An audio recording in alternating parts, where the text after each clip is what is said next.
motion and second here? So moved, Sue. Second. All in favor, please say aye. Aye. It's 4-0. And also, may I have a motion to excuse Board Member Dr. Michael Hino, Board Clerk Mr. Francisco Noyola, from the board meeting tonight due to personal reason. I need a motion and second. Motion to excuse. Second, Ishii. Thank you. All in favor, please say aye. Aye. The motion's passed 4-0. Daniel, can you do the roll call for us, please? President Mrs. Say, Present? Vice President Mr. Nishi, Present. Clerk Mr. Noyella, Board Member Mr. Beach, Present. Board Member Dr. Eugenio, Board Member Dr. Rios, Board Member Mrs. Yu. Here. Thank you. This evening, we will be discussing the following item in closed section: public employee discipline, dismissal, release, evaluation, 4 matters under Government Code Number 54957, conference with the labor negotiator, update in negotiations with ABCFT, AFSCME, and CSEA under Government Code Number 54957.6. Public employees appointment, Director, Secretary, Curriculum and Professional Development, under Government Code Number 54957, conference with the real property negotiator, 1 matter under Government Code Number 54956.8, and we also have existing litigation under Special Education Settlement Agreement, OAH number 20240107113, under Government Code Number 54956.9, and tonight we will have our Vice President as a board clerk tonight. Do we have any public comment for closed session item? I don't see them. So now I'd like to ask to move the closed section. May I have a motion and second for closed? So moved. Second. Thank you. All in favor, please say aye. Aye. The motion passes 4-0.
motion and second for the first one. Second. All in favor, please say aye. Aye. Motion passes 5-0. The audience, please silence your cell phone right now. Give you a chance. And I also too. I did. Okay. Tonight in closed session, the board discussed public employee discipline, dismissal, release, evaluation for 4 matters under Government Code Number 54957. Conference with labor negotiator, update on negotiations with ABCFT, AFSCME, and CSEA under Government Code Number 54957.6. Public employee appointment, Director, Secretary, Curriculum and Professional Development under Government Code Number 54957. Conference with the real property negotiator, 1 matter under Government Code Number 54956.8. Also, the closed section at board discussion approve a special education settlement agreement in the amount of $136,000, attorney fee $21,000, compensatory education, school placement and service through May 2026, $115,000 for OH, case number 2024-010713, by the vote of 5-0. Now, I know we have students here from Women High School. Go ahead, Women Elementary School. Go ahead, leading tonight's Pledge Legend. Thank you so much. Good evening. Please rise and join us in the Pledge of Allegiance. Put your right hand over your heart, ready to begin. I pledge allegiance to the flag of the United States of America and to the republic for which it stands, one nation, under God, indivisible, for liberty and justice for all.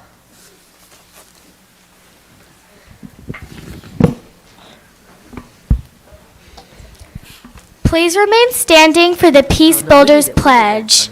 I am a peace builder. I pledge to praise people, to give up put downs, to seek wise people, to notice and speak about hurts they have caused, to right wrongs, to help others. I will build peace at home, at school, and my community each day.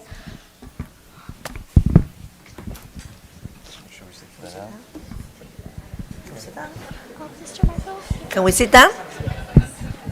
Permission to sit.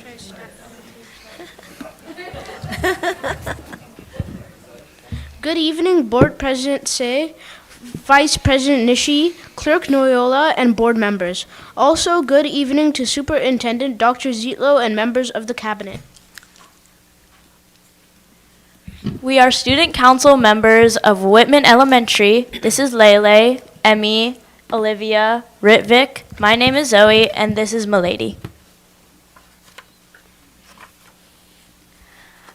Some of the things that we have been able to do at Whitman are the Arts for All trimester rotations. These rotations include art, digital media, and dance.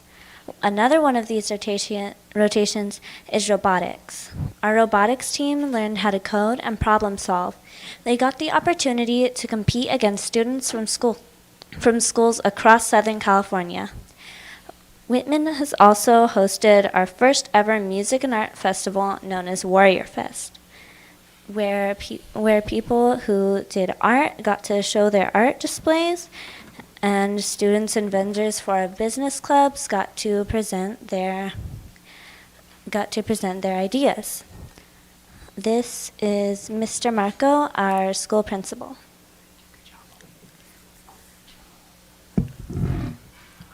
That kind of sums us up. Any questions from board? Any questions here, you guys?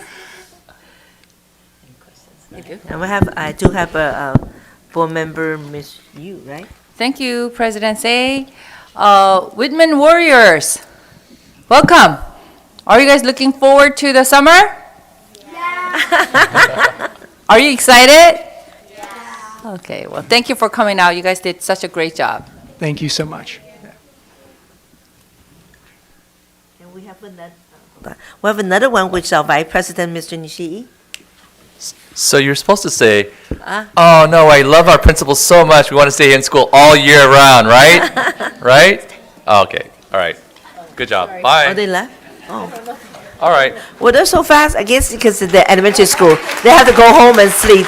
But I do want to thank you, parent, if you from women come here to support your child attending our tonight's board meeting. I want to sincerely appreciate all the work you had done with their kids, and then and also thank for the teacher to participate tonight's event.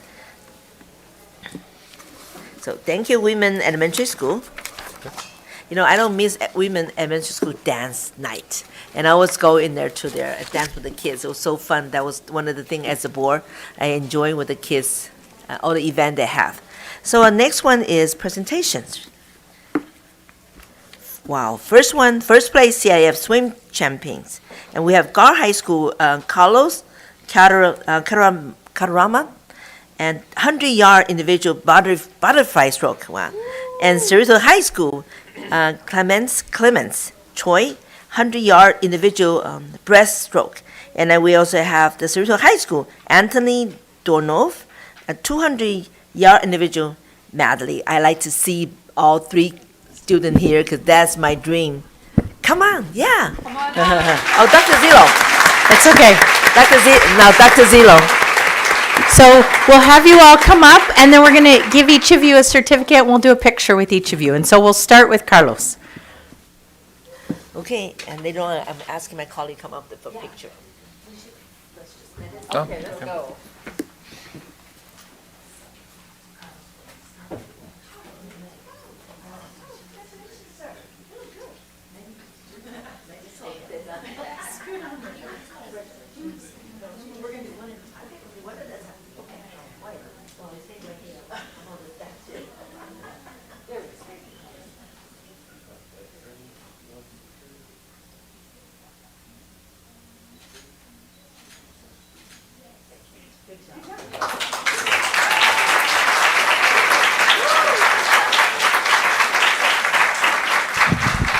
So next we'll have Clements Choi.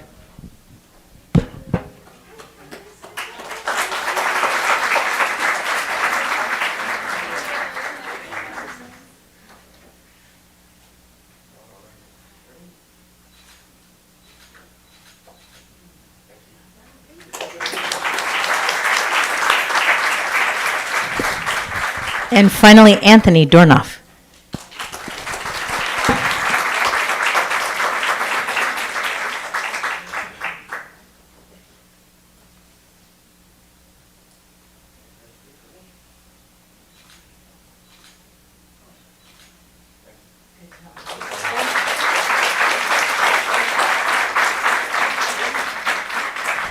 Also this evening with us is Joe Pack from Assemblyman Quirk Silva's office. Would you like to say a word? I just want to congratulate these three champions on behalf of the Assemblyman Sharon Quirk Silva. Thank you.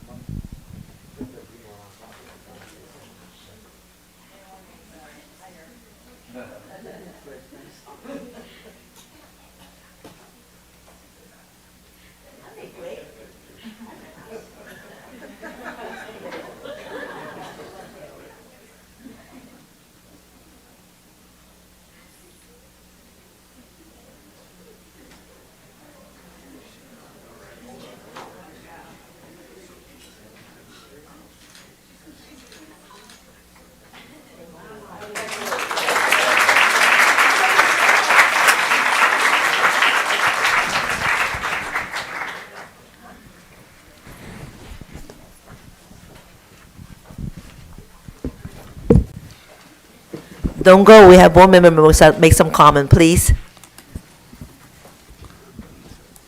Okay, our first one is the Vice President, Mr. Nishii.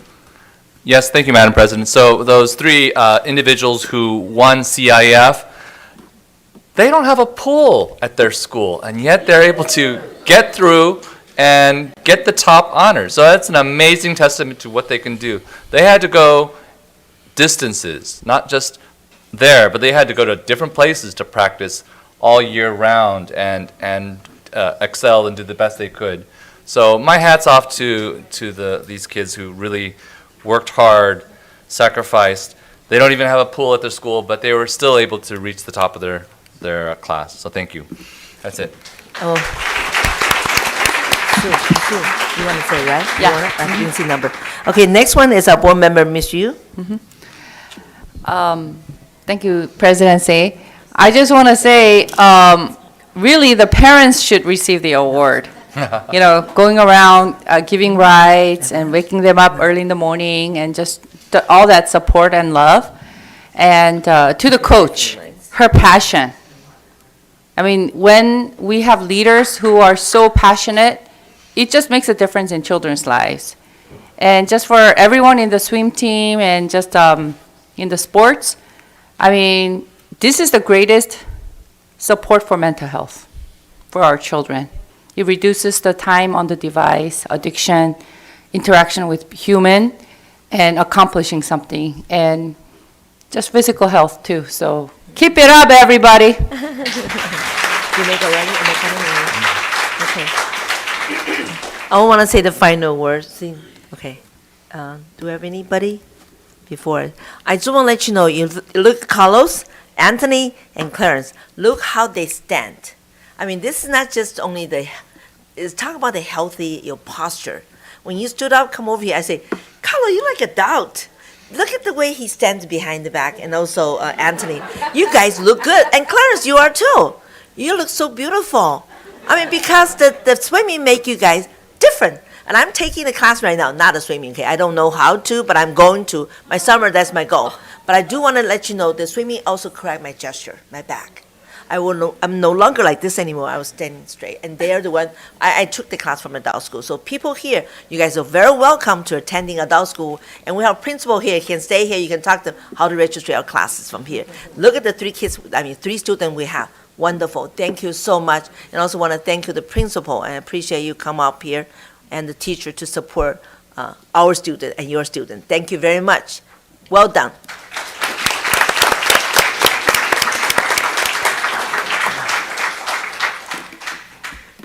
What's going on tonight, huh? Well, Gar High School named one of the American best schools by the National Center for Urban School Transformation. Dr. Zillow, please. Good evening. This evening, we're going to take a moment to recognize Gar High School. They have been named a bronze winner by the National Center for Urban School Transformation with San Diego State University. And so I'm going to invite up our principal, Hernandez, and the team from Gar High School to share a little bit about the process and what that means, and then we'll give them some recognition and take a picture. Principal Hernandez.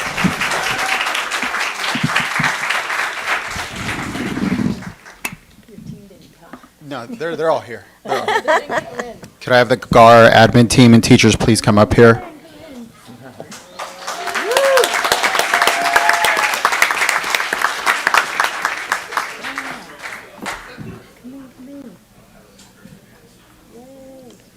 Wow.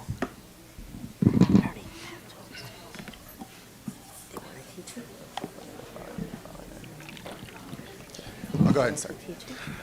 Good evening, Board President Say, Vice President Nishi, distinguished board members, Dr. Zitlo, community, and colleagues. It is my honor to be up here today, to really speak to the work that both the teachers and students have been doing at Gar High School for the last few years, and really recognize with this bronze award by the National Center of Urban Education in regards to the equity work that's going on. There's a team behind me right now of teachers, administrators, but it really involves everything. If you guys can see the sea of blue of the Gar representing here today, it really is.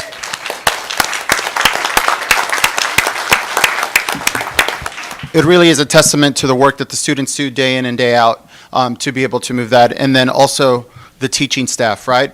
A lot of the teachers up here are department heads, and being able to infuse the instruction that needs to be done in order to be able to achieve this award. To give you some context with it, the reason why we applied for it went through, and then we had a full visit of 10 educators that are associated with the university who visited the site, and a lot of the people that you see behind me talked to them. Parents are here as well. They were there it's kind of mini WASP visit for those of you that are part of the high school. We had about a one-day WASP visit where they got to interact with our students, got to interact with our community, our teachers, our parents, to really see what GAR's about.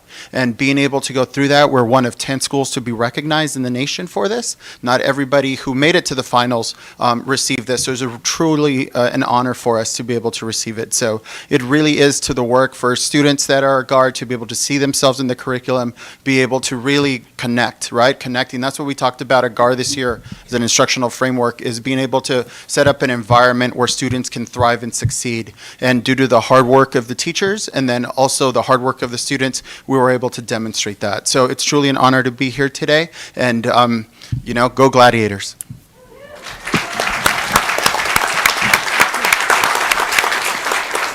So if we could, we'll just bring the whole team up, and I think the students should join us, and we'll get the board up there. And Joe Pack also has brought from Assemblymember Kirk Silva's office recognition for the school. We'll get that all set and get a nice picture. Thank you.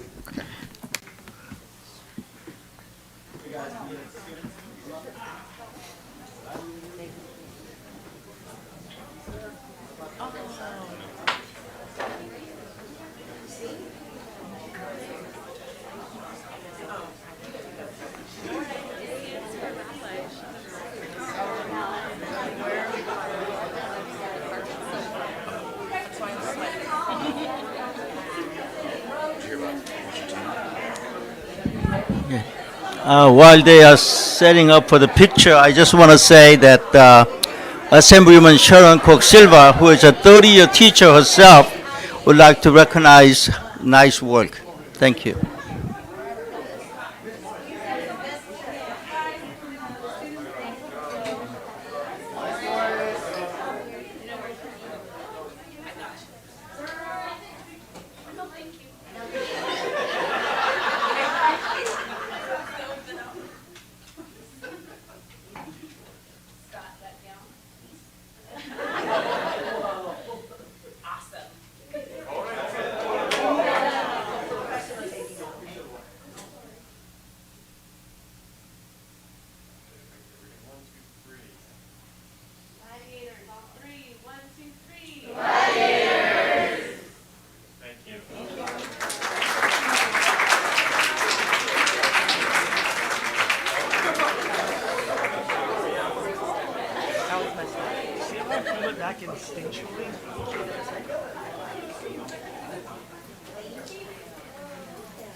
Madam President, should we call her back? Yes, she's coming.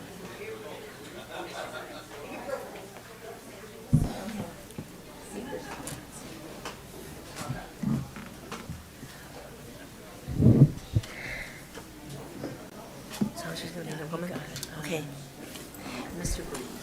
Okay, we do have our board member, Mr. Beach. Go ahead, the floor is yours. Thank you, Madam President. Mr. Hernandez, I want to congratulate you, your admin team, the students, the parents, everybody from the GAR community. As you know, I'm a GAR alumni. I'm also a San Diego State alumni. So this particular award, the way it came together, was fascinating to me.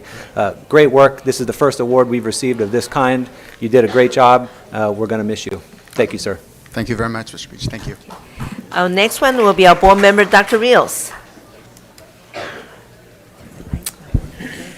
Thank you. Also, Mr. Hernandez, thank you. Congratulations to you and your team. Appreciate the initiative in bringing such distinction to GAR. And, you know, good leadership is good leadership. So like my fellow board member said, GAR's going to miss you, and we wish you lots of luck in your future endeavors. Thank you. Thank you very much, Dr. Rios. Thank you. I also want to thank you very much. You know what I mean here. You guys did a great job. And all the CIF, which is made a ring. I mean, come on, wherever we go, GAR High School, Gladiators. And we have all the students from GAR too. Thank you very much. And I also want to thank you, the parents who is here and the teacher who's here to stay here with us. Sincerely appreciate, board, really appreciate every effort you put in, all your hard work. Thank you, Mr. Mnan. Okay. Thank you very much. Thank you. Okay.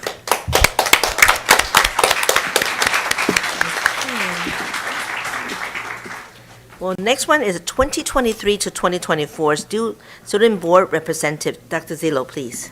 Thank you. We're going to take a few minutes to recognize our board reps from this year. I'm going to go down to the podium so we can call them up and give them their certificate, and then we can take a picture and have board comments after that. So we'll get that going.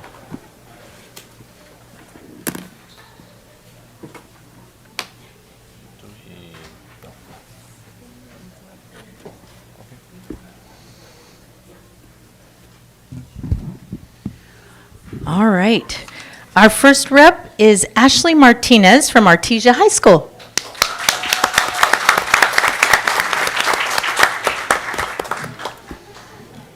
Next is Natalie Velasquez from Artesia High School.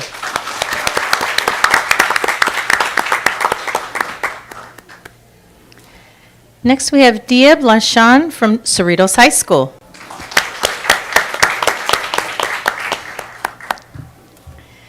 Next, Aisa Khan from Cerritos High School.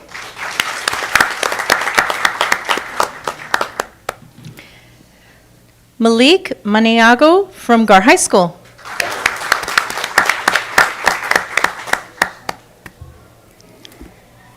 Caitlin Tang from Gar High School.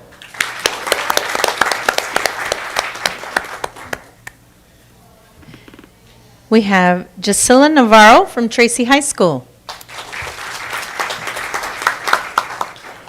Alex Cheng from Whitney High School.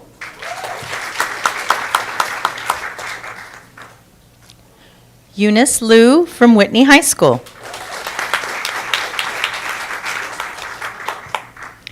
Miriam Bernard from the ABC Adult School.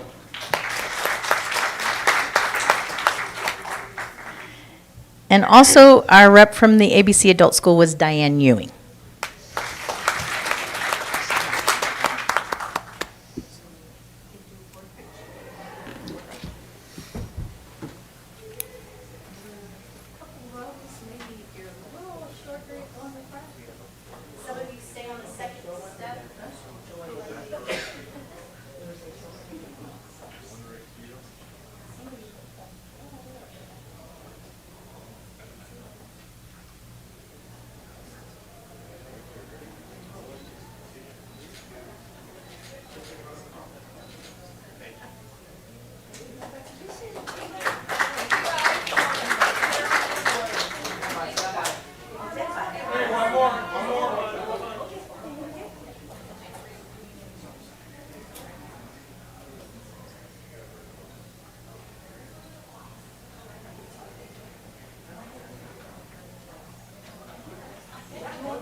Already? You know, my light's not working here, so if you're gonna push your lights on, are you gonna be on or not? Your light is on. My light? I No, can't no, see. this is green. It's always on. No, oh, no. Do any of you want to make comments Do you for the wanna make board comments? reps? For reps? Anybody make comment? Are they gone? I asked them not to. Oh, it's okay. It's all right. Listen. Just want to thank you so much in the past month you're supporting our board meeting. We sincerely appreciate it. And if you're going to graduate it, I want to say best wishes to your future school. Okay, if you're not graduate, I want you to have a best summer time off. Okay, and I thank your teacher too. Thank you. Thank you, principal. Bye-bye, thanks. Okay, and, yeah, okay. Next one's approved agenda, right? Okay. I have a motion to approve the agenda for the regular meeting of May 21st, 2024. So moved? Second. Thank you, and we have first and second now. All in favor, please say aye. Aye. Thank you. Next one, may I have a motion to approve the minutes of the regular meeting of May 7, 2024? So moved? I need a second. Second. All in favor, please say aye. Aye. Pass that 520. Now it's my report.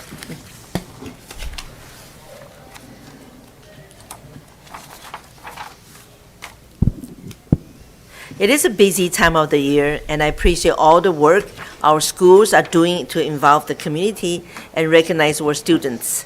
I also want to thank my board colleagues for attending so many events. It means a great deal to our students, family, our staff members. Here are some of the activity I have attended since the last board meeting. May 8th, attended Day of the Employee Breakfast at the district office. May 10th, I enjoyed great food at Flavor of Cerritos, which is at Cerritos Elementary School. May 11th, I attended middle school track meet at Gar High School. Special thank you to the Cerritos Optimist Club for supporting this event, and congratulations to our Ross Middle School for winning the overall competition. May 11th, I also volunteered at fundraising event for special needs individual organized by former Teacher Mayor Sally Flowers. May 13th, attending the Tracy High School WASAC accreditation meeting. May 16th, I was excited to join the employee recognition dinner. Congratulations to those who were recognized for your years of services, including Dr. Zillow. I thank our retirees for your hard work here at ABC, but I hope I see you at the adult school class now because you have time now. So please come back and enjoy your time and enjoy the adult school event. And they do have a lot of courses there. May 17th, I enjoyed the even more great food at Tasty of the Gonzalez Elementary School. May 18th, I attended the awesome Gar High School softball champion game. Wow, they came back from being down to 3-0 and to win. I was really getting nervous. I told Dr. Zillow, I cannot watch this. This is a mental torch. But you know what? And they did it. They won. I was so happy when I came back. I said 4-3. I said, oh no, we down 1. We gotta win. I gotta win 2. So you know what? I pray, God listen. It was a 5-4. One different. I pray for other team too. I'm sorry for them. One different, but make huge difference to our Gar High School softball. They did a great job. I think some people might see my Facebook. I swing the flag and I say, hey, we need to win this game. We need to win. So you know what? After that swing the flag, we won. I mean, we're 3-3 and then 5-4. I was like, wow, like a sports reporter to me. I called my husband right away. We won. It's worth it for me to come down here. But I just want to say, thank you. Thank you. Well done, Gladiators. And believe it or not, there are only 7 school days left in the 2023 to 2024 school year. I want to congratulate our students on graduating or promoting the next week. You have all done a great job. I want to thank you, our teacher and staff member, for your hard work this school year. Finally, I want to wish you all a happy Memorial Holiday. Please keep those who made the ultimate sacrifice for our country in your hearts for next Monday. And I want to thank you again. And this is my report. Dr. Zillow. Well, good evening, everyone. The first part of my report, I just want to make a public announcement. I need to let the community know that we have an opening for a parent representative on the Measure BB Citizens Oversight Committee. The application will be placed on our website's homepage. To qualify for this position, all applicants must be a parent or guardian of a child currently enrolled in an ABC school, and they must be active in a parent-teacher organization like PTA or school site council. The application window is open and it will close on June 7th. In regard to just busyness and business since our last meeting, in the area of developing shared vision of learning, growth for all, I participated in the Local Control Accountability Plan Parent Advisory Committee meeting. We had a lot of parents and it was a great evening. I was able to participate in the Haskell Middle School Student Research Symposium. There was a WASC meeting that I attended for our ABC secondary school programs. There was a meeting with our school student board reps and preparing for the agenda for this evening. I participated with all of our principals and some of our directors in our District Leadership Enrichment Academy, again, looking at where we are for school plans and connecting that to the plan that we have as a district. And I was able to judge the NEMA Science Fair, which is a lot of fun, but it's really hard when you can't give them all first place. So, in terms of collaboration with families and educational partners, we had our Day of the Employee event, as well as we were able to open a center with Family Healthcare of Greater Los Angeles in our ABC Community Center on the site of Fetty Middle School. And so that is the second clinic with this organization in Hawaiian Gardens. And so we're excited to have them as a partner, to have a space to help our families when they are having different kinds of medical needs. I participated in the Gar High School area band concert, our student transition fair for our special ed local area plan. I participated in the Artesia High School area concert, the middle school track meet, the 8th grade awards event at Tesloff Middle School. I was able to speak at the Migrant Ed Parent Advisory Committee meeting. I participated in our last Black Family Circle Parent Advisory Committee meeting for the year. I was at the Cerritos High School area concert. We had a wonderful time at the employee recognition dinner, and I was there at that softball game just hoping that President Say didn't fall with the flag. She did a great job. In terms of ethics and working on the overall profession of schools, I attended a regional superintendent's meeting, as well as in terms of influencing our context, I was part of a panel and a conversation with Congresswoman Michelle Steele regarding AI and how that is impacting what we're doing in our schools and in our local businesses. And that is my report. Thank you, Dr. Zeno. Next one was I'll have our, I believe from adult school, our for student board representative. We have Miss Miriam Bodara, right? Thank you. So, good evening, President Say, Vice President Nishi, Clerk Noyola, distinguished board members, Superintendent Dr. Zitlow, cabinet members, and community members. My name is Miriam Bodaro. The CTE department held our annual career fair and open house on April 19th at the Cuesta campus. 38 local businesses participated in the event. All students were invited and asked to dress to impress and to bring a resume. It was a very successful event. We are proud of 112 graduates for this year. We have met our benchmarks for completion and placement for accreditation from the Council on Occupational Education. Our dedicated teachers are excited for summer school with a variety of course offerings, including Adobe Illustrator, QuickBooks, and Income Tax Workshop, and Excel. With fall quickly approaching, we are excited to have a few new course offerings and our 9 tried and true pathways. As the end of the school year quickly approaches, the students and staff in the academics department are looking forward to graduation. The commencement ceremony will be held in the Gar High School gym on Wednesday, May 22nd at 5 p.m. In the high school diploma program, 32 students have completed the required classes to earn their high school diploma. For the high school equivalency program, 203 students have either passed the HiSET or GED test to earn their high school equivalency certificates. Several more students in both programs are working hard to complete their final classes and tests in time to graduate with the class of 2024. We are so proud of all our students and are excited to celebrate them and their accomplishments. The ESL program is flourishing. We have added more classes in the morning and evening to meet the needs of our student population.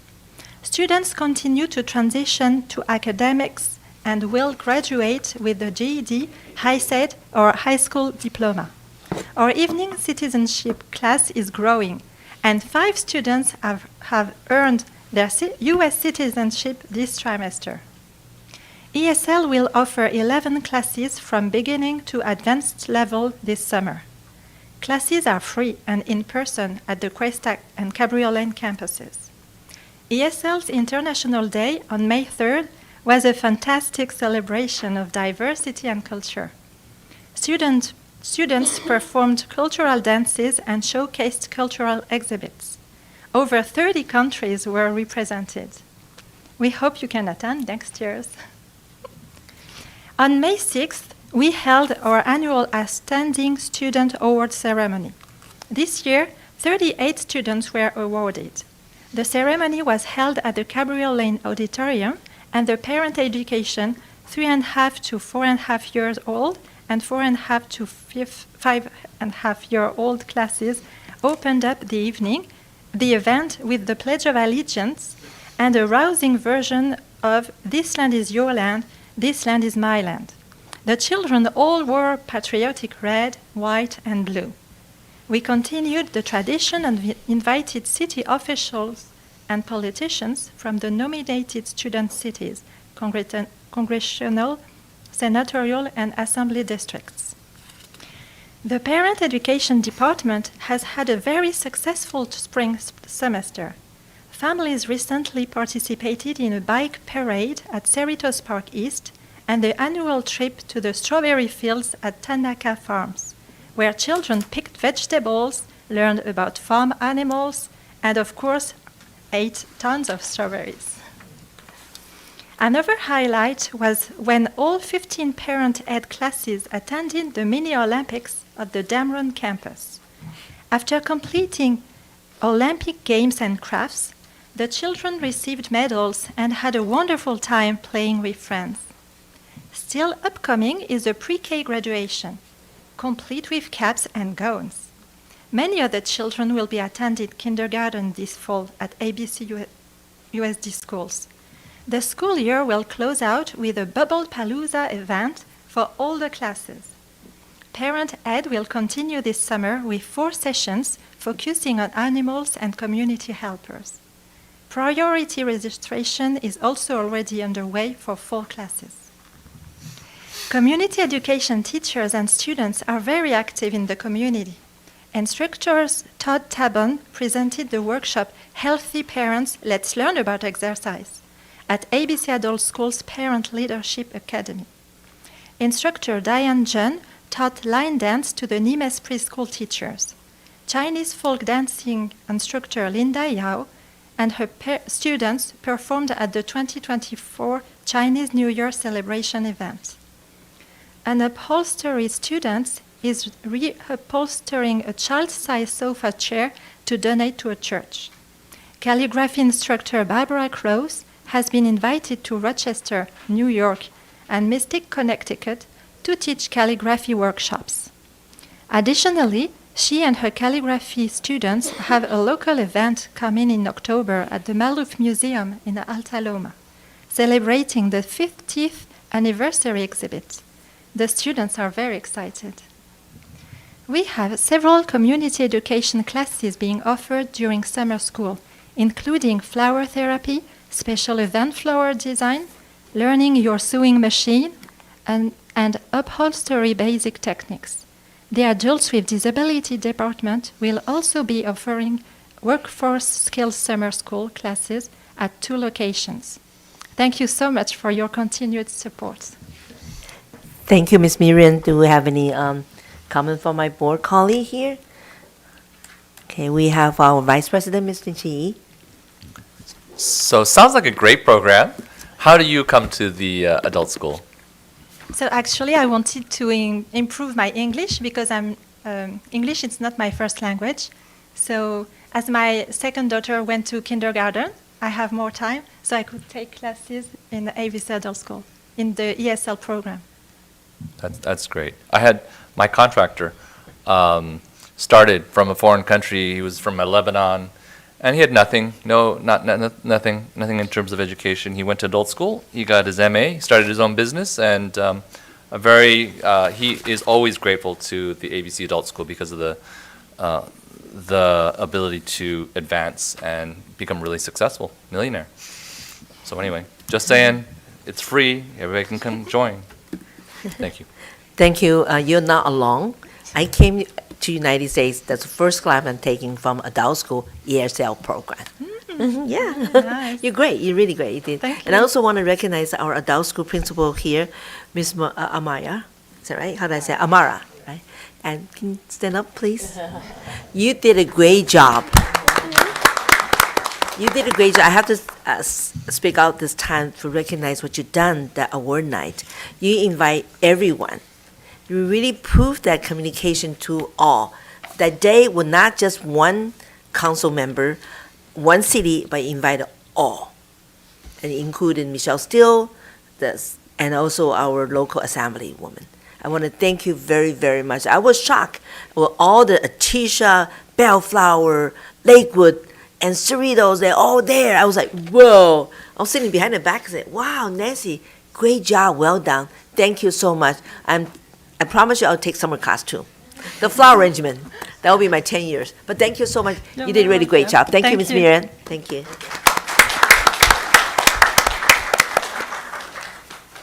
Okay, now next one is our employee representative report. I'd like to call Mr. Ray Gear. Have anything? No report. Thank you, sir. Okay, next one is public comment. I'd like to call Vice President, Ms. Nishii.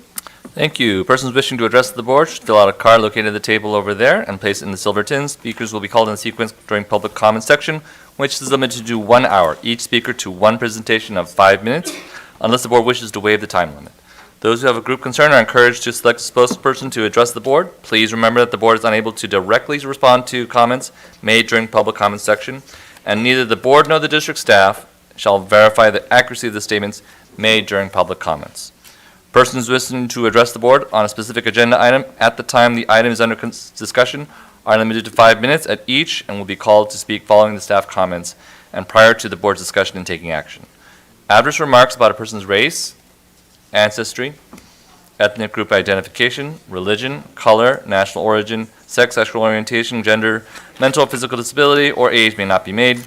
Please avoid charges or remarks which reflect upon the character, motives, qualifications, or ability of any school district employee. Concerns presented to the board will be followed up and addressed by the appropriate staff. And so we have some public comment sections. Also, we also have an information item as well, so we will call that in particular order. Item number one, person number one is Kara Lee.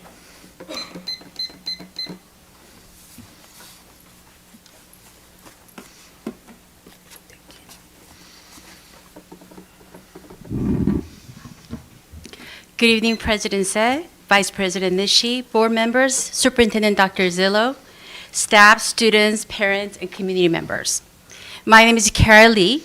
I'm here as a concerned parent and a public educator of 23 years of service. I would like to bring to the board's attention the danger of using AI-powered tools to accuse and discipline students.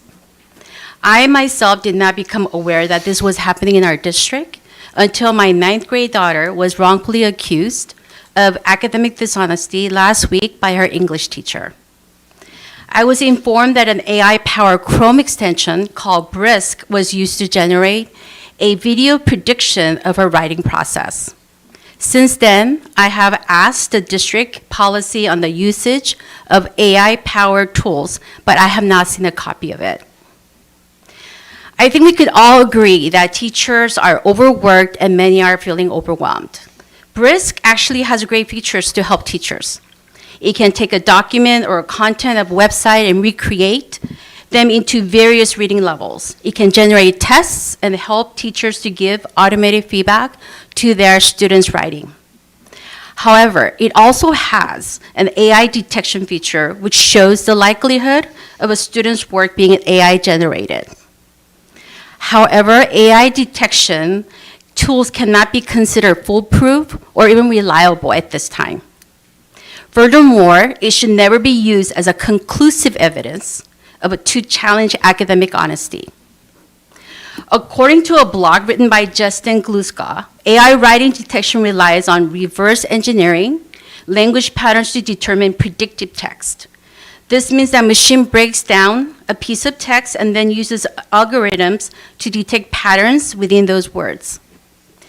If a pattern is easier to identify, it's more in tune with what an AI would write, increasing the odds it was written by AI.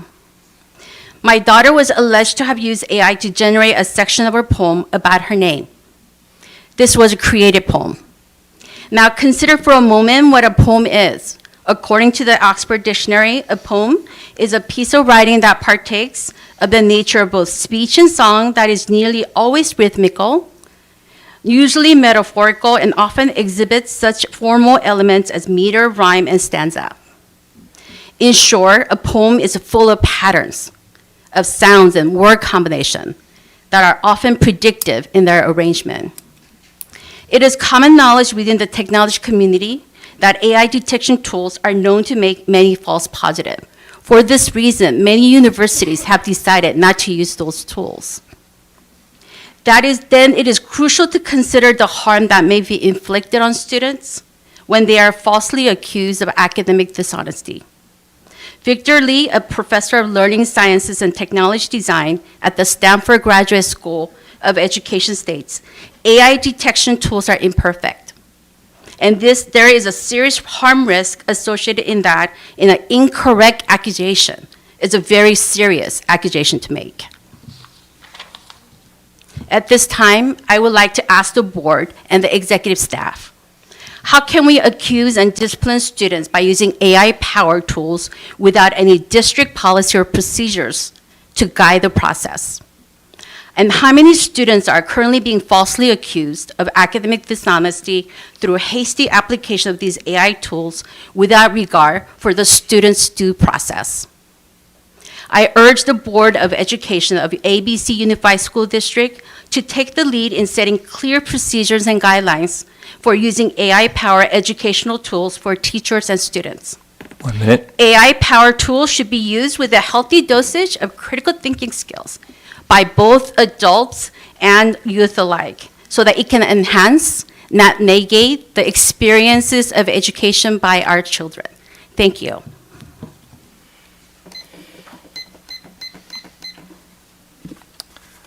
Mary Bueno. And also, if this is on an item that's not on the agenda, then please go ahead and make your comments.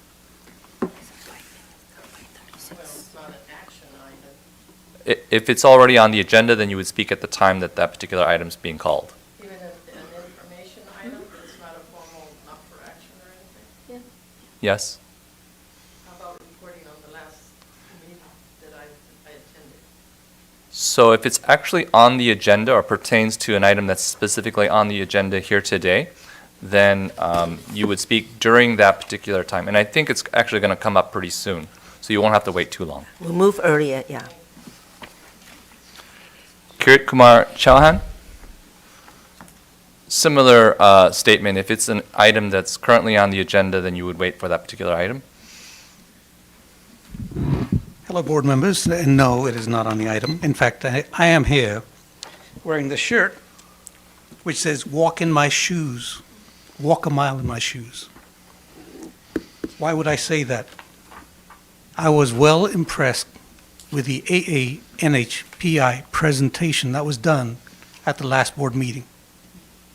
The concern I have is just one small one. You have a resolution. Read it aloud. Be proud of it, because you're making a statement of the values that you stand for, rather than just it's an item on the CSBA list that you're doing. Okay? I also participate in other events. So I went to another AANHPI event yesterday, and I listened to Dr. Chan, who happens to be the board president of the Los Angeles County, and she taught me a word, and the word was reach. Reach as it relates to Asian Americans and the struggles that we have had. Too often we hear things, we internalize it, but we don't share it with others. This is part of the reason why Asians remain silent. They remain invisible, because we don't speak up. So, in brief, because she would do an outstanding job, R stands for resilient. Asians are one of the most resilient people who think long-term. An example of that would be Dr. Catherine Luziriaga from University of Massachusetts. She worked many, many, many years in finding solutions to the HIV infection and how to treat them. E, for engagement. We Asians do engage a lot, but only internally. When are we ever going to reach out to let other people know our stories, our backgrounds, and what we have gone through, our struggles? We all have a unique story to tell. And if it isn't you, it's your parents or your grandparents.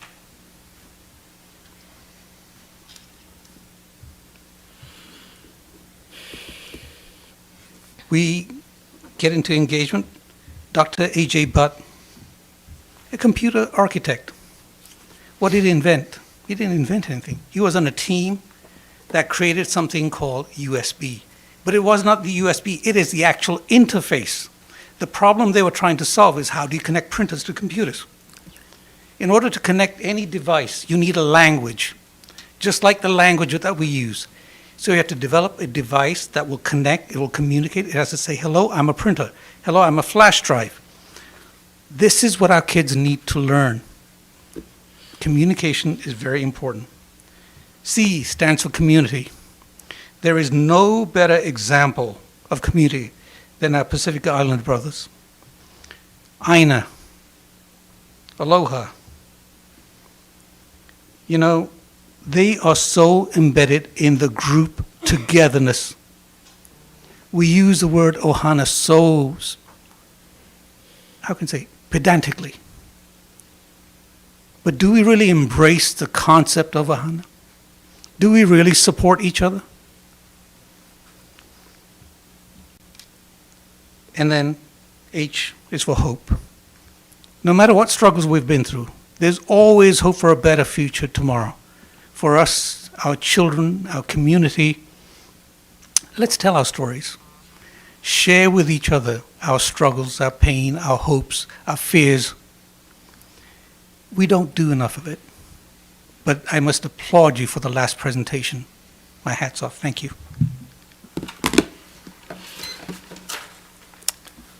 Margaret Saito.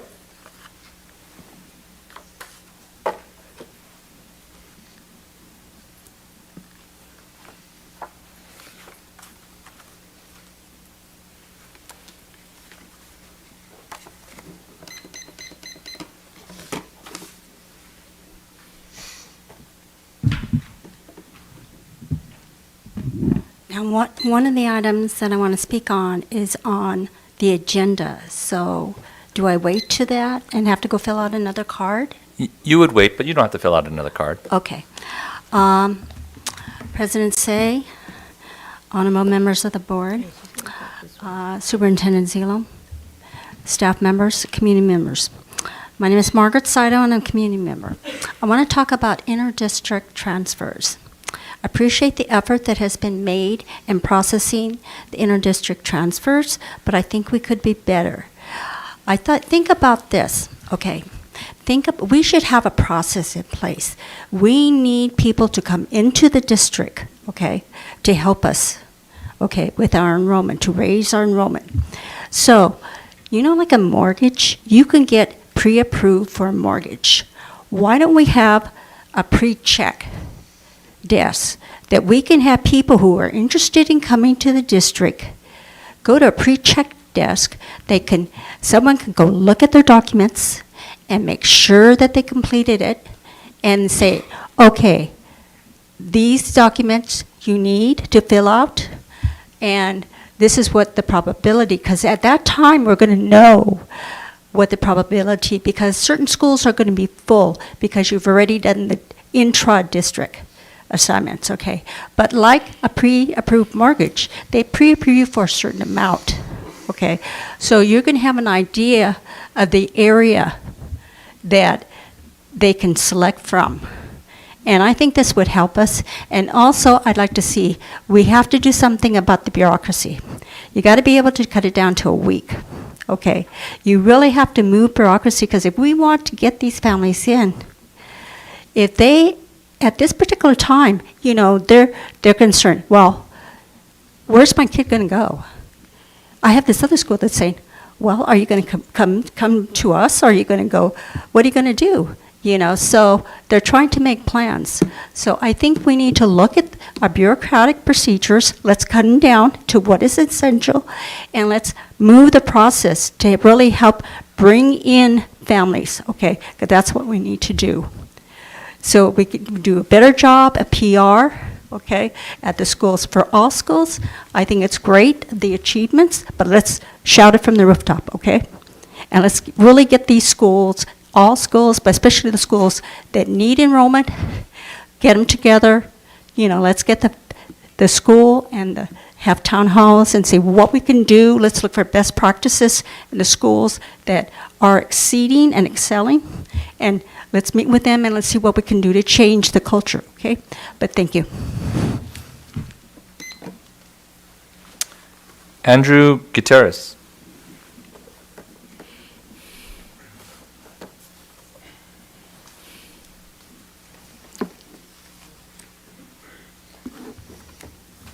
Good evening. So I wanted to speak a little bit about the Stowers Dual Immersion Program. I'm one of the parents that have my student in there right now, and first, it's wonderful. We love it. We applaud you guys, and ladies and gentlemen, you've done an excellent job. The Principal Miller is wonderful, and we love her. She's great support from her. My kids are the pioneer, or one of my kids is a pioneer doing what he's doing right now. And of course, like all pioneers, they have their leaders, Ms. Shea, Ms. Huang, who are just knockout, amazing teachers, both of them in both Chinese and English. And we were really lucky to get Ms. Huang because she was, you know, she's in there, and I don't know if she's continuing next year, but I hope so. And it was just their dedication, hard work, and effort, really. You know, thinking about it, you have Chinese and English as a brand new language. They're learning. I don't know Chinese. My wife doesn't know Chinese. So we spend a lot of time just trying to complete their lessons ourselves. We sign them up for after-school programs just so that they're ahead and they don't fall behind. And then so just think about like reading, writing, having general conversations is not a thing at my house. We try, but it's not for me. Like, I don't know. Although my kid does say that, Daddy, you should learn Chinese. So maybe that's a thing later on. But anyways, so that's getting out. And to think about it, they're like 5- and 6-year-old kids, right? 5- and 6-year-old kids learning 2 languages, and they didn't grow up learning just one, you know? So they're going in like gangbusters, the whole lot of them, all of the students there, you know, all the pioneers you have pushing this through, and you can see it in enrollment. Enrollment's increasing dramatically. Again, some of the things like we want to help Principal Miller as much as we can because she needs our support, and I know you guys, you folks have really supported her, and we hope that you continue to do so. Like maybe let her start looking for an immersion teacher a little bit sooner, or maybe like grant immersion visas or something so that we could increase the pool of teachers, because we're really just fighting for teachers right now. Also getting the education, the programs, and the lesson plans ahead of time so that the teachers could look at it, preview, because they're looking at it for the first time and they have to hurry up and learn the program, and it's not established. This is our first program, and we love that you're doing it, but we're hoping that, especially I'm hoping that my kid doesn't get lost or left behind or not feel unsupported going into like next year. So, you know, even something as simple as some other pillars of support might be like getting Chinese books inside of our libraries. You know, there's very few Chinese books in our libraries right now. And I'm sure there's a lot more, but I'll yield my time. Thank you very much. Again, you're doing wonderful, and it's showing in the numbers. But I just really don't want my kid Theodore to be left behind.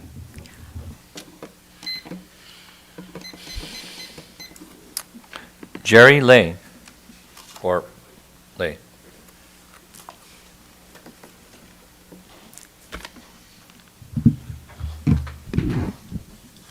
Good evening, distinguished board members. My name is Jerry. I'm also a father of a student in the Stowers Dual Immersion Program. I apologize, I'm new to this. Long-time listener, first-time speaker. So I just want you guys to know that we appreciate everything you guys done. We also feel like, you know, we want to thank you for spearheading and taking the opportunity to start a dual immersion program in the ABC School District. It's a big challenge. And us as parents, we're very proud of being part of the program. Hopefully you guys as board members are also proud of starting this program. But in regards of this program, this is all new to us, right? And even to you guys, you have to admit. Like you said, I believe Vice President Nishi last week said guinea pig was one of the terms that you used for a new program that started. And we're corrected really quickly by a board member saying, let's call them pioneers. We can call them whatever we want, but technically they are what they are, right? So they're new to this program, and this program is very successful. I see next year's kindergarten enrollments being extremely high.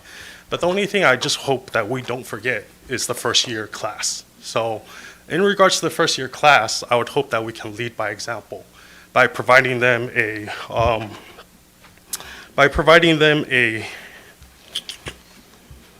contracted English teacher maybe, because right now we have a long-term sub, Ms. Huang. She's a great teacher, but it took the district about a month or so before finding her and putting her into this English position. Unfortunately, I believe from the last recollection of I speaking to her that she hasn't got an offer for a position for next year. So my concern is also in regards to my son having an English teacher for first grade next year. Are we going to have one by then? I know you guys can't answer any of these questions, the public speak. I would hopefully want to get this topic on an agenda in the future so I can hear your guys' response to some of these questions. You guys are great in the aspect of finding two great Mandarin teachers, Ms. Huang and Ms. Deckard. Hopefully we can find that same greatness as an English teacher for our students next year too. And we don't have to wait a month or two before we have something confirmed.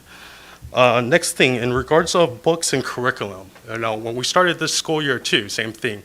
We didn't have any curriculum for the first year or for the Mandarin program until a few weeks later after Ms. Shea processed and developed one, which is great. But hopefully we can hire and start our flyers for this position earlier, maybe in December or November next year, because this is going to be an ongoing issue that we're going to have every single year until sixth grade, correct? Because we hope this program works, right?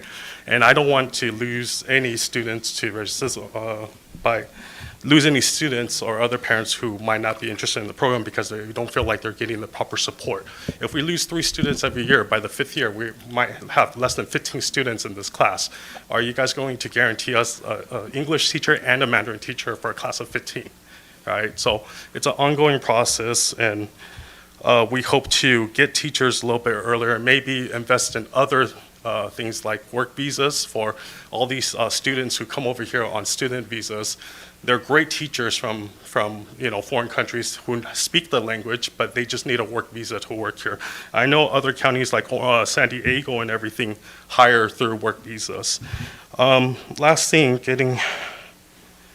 so I would just hope to finish off, and I don't want to take too much of the board's time, is if the board can look into doing some legwork too, in the aspect of working with existing local schools like Alhambra, Irvine, Mission Viejo. I know they all have dual immersion programs, and see how they hire teachers, or they have school books and curriculums for traditional Chinese, because traditional Chinese is very difficult to find here in the States. So to be able to purchase internationally or find out who their vendors are and reach out to them, and we can try to learn from others who's already been doing it. I believe Laguna Niguel has been doing it since 2011. So they must be doing something right, right? And I hope to do the same thing for ABCC and have this successful track record. And I just wanted to be transparent with you guys and hope that, as a parent, if you guys need any of us parents to step up for anything to assist you or go out to talk to other parents, we're more than happy to do so. Thank you very much for your time. And you guys have a good evening. That's the end of public comments. Thank you. My motion to approve the consent item, I need motion and second on consent calendar. So moved. Second? Thank you. If there are anyone who wishes to remove any item to be considered separately, if none, all those in favor, please say aye. Aye. Motion passed 5-0. Next one is time item to follow consent item, which is 1.2-1, school facility capacity and decline enrollment ad hoc board advisory committee update. As a member to the community and my board colleague, the board is unable to directly respond to comments made during the public comment section, and concern presented to the board will be followed up and addressed by the appropriate staff. Mr. Lewin.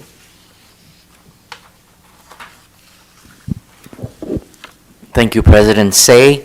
At this time, I would ask that the chairperson of the committee, Mr. Kirit Chauhan, to come to the podium to give the board an update of the work, and follow him. Any members of the committee would like to address the board, you may do so. Thank you. Good evening, President Say, Vice President Nishi, Superintendent Zitlo, board members. What I present to you is the draft report of the ABC declining of the facilities capacity and declining in ad hoc committee. The executive summary, which hopefully you have a copy of. The school facilities capacities and declining enrollment committee, from now on referred to as the committee, recommends on a 6-3 vote that the district not close any school at this time. The committee recommends that the district should explore alternative solutions to address declining enrollment. The committee has several recommendations to provide the ABC Unified School District Board of Education as noted below. So right now, we have a composition of the committee. So Debbie Berlin, who's a principal, is a member of our committee. Alexia Brenes, who's a parent, is a member of our committee. Me, Kirit Chauhan, I'm a community member of the committee. Ray Gear, a teacher of the ABC Federation, is a member of our committee. Amy Ganatra, student. She was a student representative, a member of the committee. Leonard Gaxiola, custodian from AFSCME, member of our committee. James Giordano, parent and a vice president, appointed by vice president, but a parent, member of. Angel Ligoria, a parent, a member of our committee. Leticia Mendoza, who is a parent, a member of our committee. Mariana Rios, a community member, and Celia Spitzer, community member. Those were our members. The board member who was on our committee is, of course, Mr. Ernie Nishi, the Vice President of the Board of Education. We were supported by Mr. Tuan Nguyen, Deputy Superintendent / CFO, Mr. Scott Smith, Communication Officer, and hats go off to Ms. Natalie Sanchez for accommodating us and taking care of us with the minutes and present. The committee by board policy was to be comprised of 12 members, 7 recommended by the board members, 4 by the employee groups, and 1 student. When the committee met for the first time in May of 2023, only 5 of the 7 board members had made recommendation, along with 3 of the 4 employee groups having representation and the student appointee. In November 2023, 2 of the board members filled the vacant appointments. In mid-February of this year, before the first town hall gathering, 3 other appointments were made to the committee. These new members attended both town hall events to hear community's input. The new appointees did not have the opportunity to discuss or evaluate positives and negatives of potentially closing any of the 6 schools that were being considered by the committee. At the February meeting, the committee voted 6-3 to recommend not to close any school. Due to the lateness of some appointments, only 4 of those voting had been on the committee since May of 2023. Please note that the table of the committee members above reflect the final composition. There were other members who were unable to fulfill the obligations due to conflicting schedules. As a background, at its May 3rd, 2022, the ABC Board of Education formed the committee to study the impact of declining enrollment on the school facilities and capacities to ensure that they are operating efficiently and effectively for students. The district enrollment has decreased from 20,389 in 2018-19 to 18,338 in 22-23. As of March 2, 2024, the district enrollment had 18,000 students. It is further projected that the district enrollment will decrease to about 15,677 students by the year 2030 school year.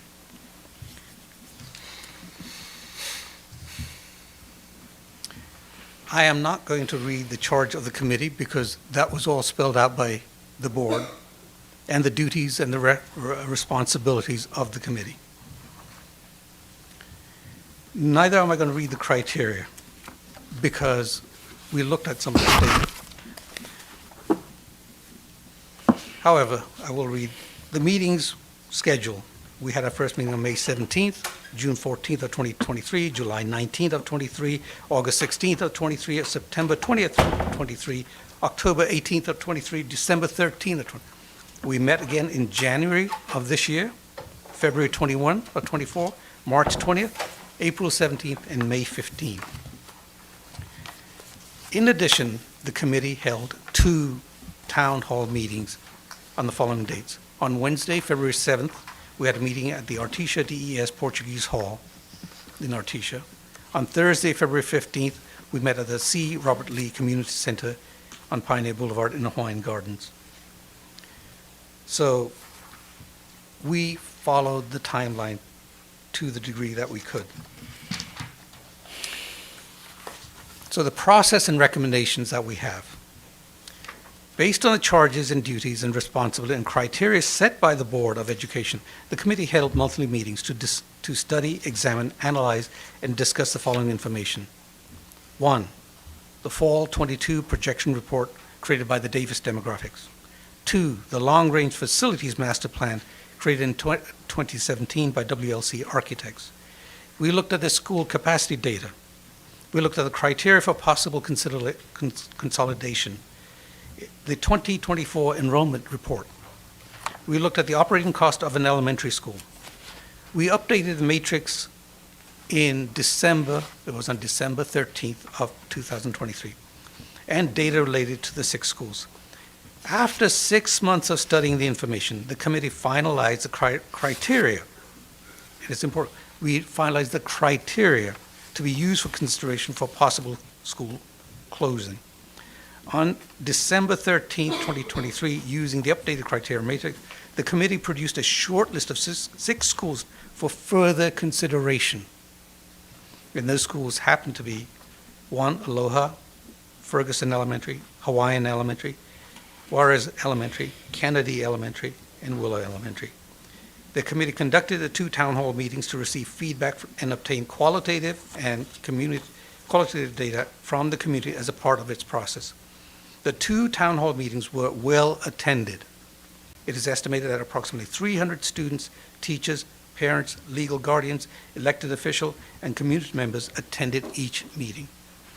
After the town hall meetings, the committee met on February 21st, 2024 to discuss, provide feedback from the town hall meeting. At that meeting, the committee voted 6-3 to recommend not close any school at this time. Instead, look at other ways that the district could deal with the impact of declining enrollment in our schools. Suggestions and ideas. In lieu of closing schools, the committee provides the following ideas and suggestions to assist with the impact of declining enrollment in a school. Marketing and enrollment. The committee suggests enhanced and increased marketing targeting two categories: families with students who reside within the ABC boundaries and not enrolled in the district schools, and families outside the boundaries to move the children via inter-district permit into district schools. The committee recommends that the district expand marketing efforts about the enrollment fairs or events to prospective families looking to enroll students from outside the district boundaries. The committee also suggests using data from families moving their students from ABC to another district to identify gaps in programs and services. School of choice. The committee suggests that the board review the school of choice process and program to impact on enrollment at all schools. The committee also suggests investigating optimal capacity at each school site to better utilize human and capital resources and examine the unintended consequences on enrollment at some school sites. The committee also recommends to once again prioritize the enrollment of children of our teachers and staff who live outside the district. School facilities and capacities. The committee suggests that the district investigate ways to reduce the capacity at over-enrolled schools, such as reducing the number of portable classrooms. The committee also recommends reviewing the use of facility possibly to potentially allow for increased rental opportunities at our schools. Grants and donation volunteering. The committee recommends increased effort to secure grants and donation to individual schools and district to counter potential budgetary shortfalls due to declining enrollment. The committee also recommends increasing the use of volunteers where appropriate. The committee suggests capitalizing on the engagement built during the course of its work. New programs. The committee recommends expanding dual language immersion programs like programs in existing and other languages. The committee believes that programs like these can help increase enrollment. The committee suggests that the district look at successful programs working at some of our schools and consider expanding them to more schools to help attract new students. Community schools may be a model worth considering to provide more resources in communities that need them. In conclusion, the school facilities capacity and decline in enrollment ad hoc board advisory committee respectfully submits this draft report to the ABC Unified School District to the Board of Education on May 21st, 2020. And due to technicalities, this will remain a draft report. Having said that, as the chair, I am very proud of the people who served on this committee. This is not an easy committee to serve on. It has impact far beyond just sitting in the room and discussing data. I applaud those that spoke up from their perspective. But as a person who worked in education a long time, we have to look at the long-term impact of all things. This is an opportunity. When I first got on this committee, this was shocking to me as well, because the first thing is to react and say, we shouldn't. But as time develops and you analyze, it's like being told, you have $10,000 less in your checking account, and all of a sudden it's a sudden shock. But rather, let's embrace this. I come from a world of data. Instead of looking, so sometimes we look at questions and we look for data to answer the question. Look at the data. And what is a question that is reformed from looking at the data? And I do have some other committee members who wish to speak, so. Sylvia?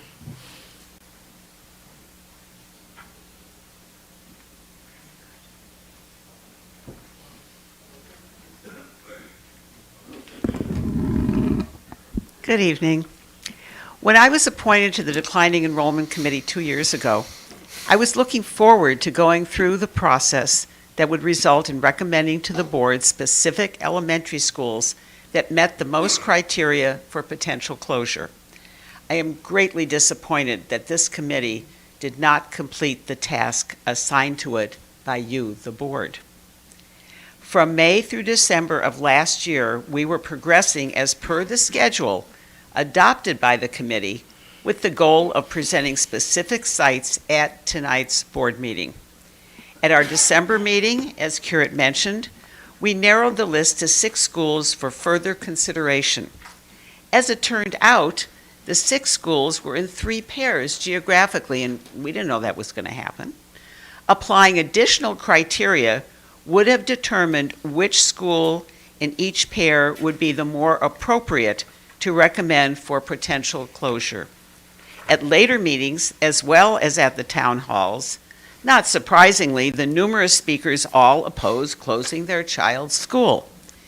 At the February committee meeting, the last item on the agenda was to consider narrowing the list. This would have been done by applying additional criteria as provided by the board in compliance with AB 1912. Nevertheless, a motion was made to recommend to the board not to close any schools. The motion passed on a 6-3 vote, and I was one of the ones who opposed that. This decision was met with great approval by the large audience and halted any further evaluation of the 6 schools. Consequently, the committee did not complete the job assigned to it by you, the board.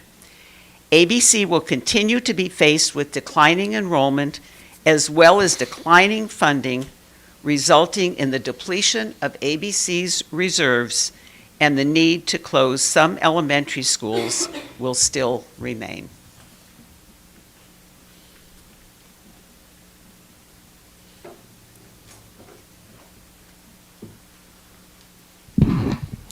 Ray Garrett, ABC Federation of Teachers. I was on this committee also.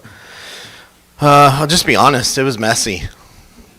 Okay, and maybe we could have done it differently. We haven't done it in 30 years, and it is not the 90s anymore. The community demands to be engaged in this process. They demand transparency, and, you know, maybe having the town halls earlier so we had an idea how people felt ahead of time, just to get people aware of it. But having town halls late really hurt us in that process. I don't think there wasn't a mandate for us to recommend schools to be closed. It was the charge was for us to look at the data and think about if that was what was needed. We had 2 charges. One, to look at possibilities of what we could do as a district to consolidate or to think about how we could attract or use our current population of students. And the other was to look at data to possibly look at consolidating. And I think having the 2 at once really, we couldn't get to both of those with so much emotion in the room. I know other school districts around us have done school closures without the amount of pain and drama that we had, and maybe we should look into that. You know, I think maybe they have outside companies that come in, and outside companies they have a track record, you know, and that's what they do for a living. Whereas I felt like the administration and the board and the community, the members of this committee really got beat up. And we all learned lessons from it, and I think, you know, we just take what we learned, see what we can do, and go forward. Another thing that got in the way was this, what was this really about? Was it about the number of students we had, or was it about our budget? Because this district is not in budget free fall. We have a good CFO and a good superintendent and a good board that really looks at our finances going out. So it wasn't about finances, and as people heard about the state's budget, it really complicated things that were being talked about at those town halls. And so that confused the message. And so you had, you know, officials saying cut the employees' benefits and, you know, harmful things to our district. So I think we learned a lot from it. I think there were some really good recommendations. I want to thank Carrick for being the chair. I think you did an excellent job in a very tough position. And I want to thank the fellow board members. We became very tight, you know, in all those meetings because it was rocky. And so we want to thank you for the opportunity. It is a disappointment that we couldn't come up with a draft and vote on it so that you would actually see it before you. But I think we did what we could. And there are some good conversations that are happening throughout the district. There are parents that are activated because of it, and they want to be a part of the solution. And I think a lot more community members want to be a part of that solution. And at some point down the road, maybe there will be financial pain, and maybe there will be a time when we do have a lot of combo classes because of our situation with the number of students we have. But because we're not there yet, nobody feels the pain, so nobody understands why we were doing this. And, so maybe in a couple years down the road, we all look at it differently, and we all think about changes that need to happen. But anyway, thank you for the opportunity.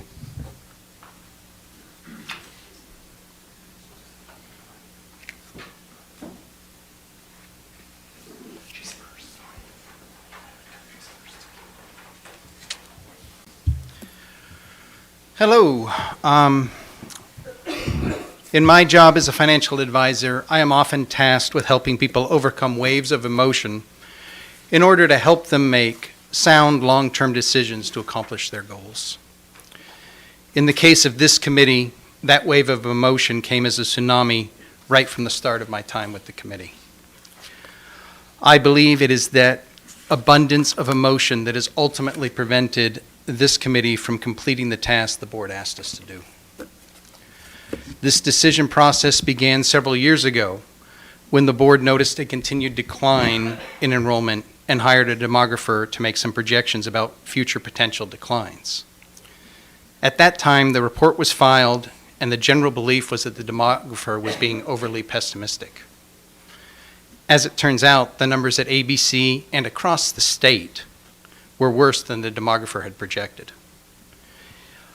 In spite of the school district's efforts through that time to address those, the demographer was once again brought in to evaluate the potential declines, and for anyone who has looked, the last available numbers were once again worse than the demographer projected. In desperate hope of saving their school, people have told us to find the money. But the reality is that the state provides the money based on the number of students, not the number of schools. Faced with this reality, districts up and down the state and in other states have already voted to close schools. Many people pointed out that some districts have overturned those votes. But when you look at those districts in more detail, you find they both have either financial trouble or have already closed some of their schools. Now with the governor's revised budget, the state will be clawing back money they already gave us for the next 5 years. There is no hidden pool of money and no missing pool of students that we can find next. The supposed solutions provided in the draft report are at most likely meaningless, as the district has tried it before, or at best marginal. You can kick this decision down the road, as is often done.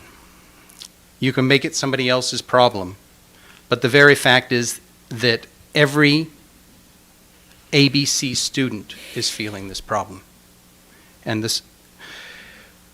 not dealing it will leave the district in a weaker financial situation to address the necessary changes later on.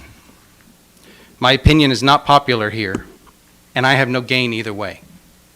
As much as I would actually like to be wrong, my MBA and 26 years of experience as a financial planner has taught me that the longer this decision is put off, the worse the problem will get and the harder it will be to resolve.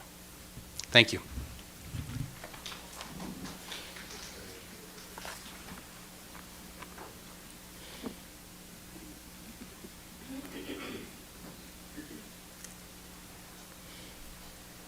Dear board members, that concludes our report, and thank you for your time. Do you have any questions?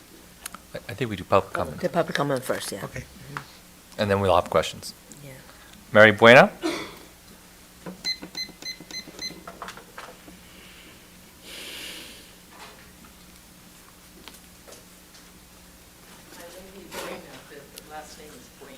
Great. Bueno. Okay, well, I'm really confused because I don't know what the recommendation was. I didn't understand it. Second of all, if the recommendation initially that was voted on was 6-3 and it passed, and the last vote that was made was 6-3 and it didn't pass, I don't understand that arithmetic. And as I recall, it was 2, not 3. Two of the committee members that are here were not present at that meeting. So I think their comments are hearsay. Anyway, what I had prepared is this. The song in Spanish that we sing in my church is a line that reads, "Some say that nothing ever changes." But the next line reads, "But always fight for the truth." The English version can be said is talk truth to power. Here the talk to power was done by the community that attended the committee meetings and town halls, and the power is the board. I don't believe the community can be clearer as to where they stand in regard to the proposed closure of district elementary schools. What I heard was the concern and the worry about their children's physical and mental health that a closure of their community school would cause their children. The uncertainty of what their children expressed was the fear of new unknown surroundings and being taught by new unknown teachers. The parents voiced the fear that they would further lose more control over their children's physical accessibility and education. And whether such a closure would be beneficial, but more likely parents feel that ultimately it will have a detrimental effect on their children's present and future education, and therefore the family's future.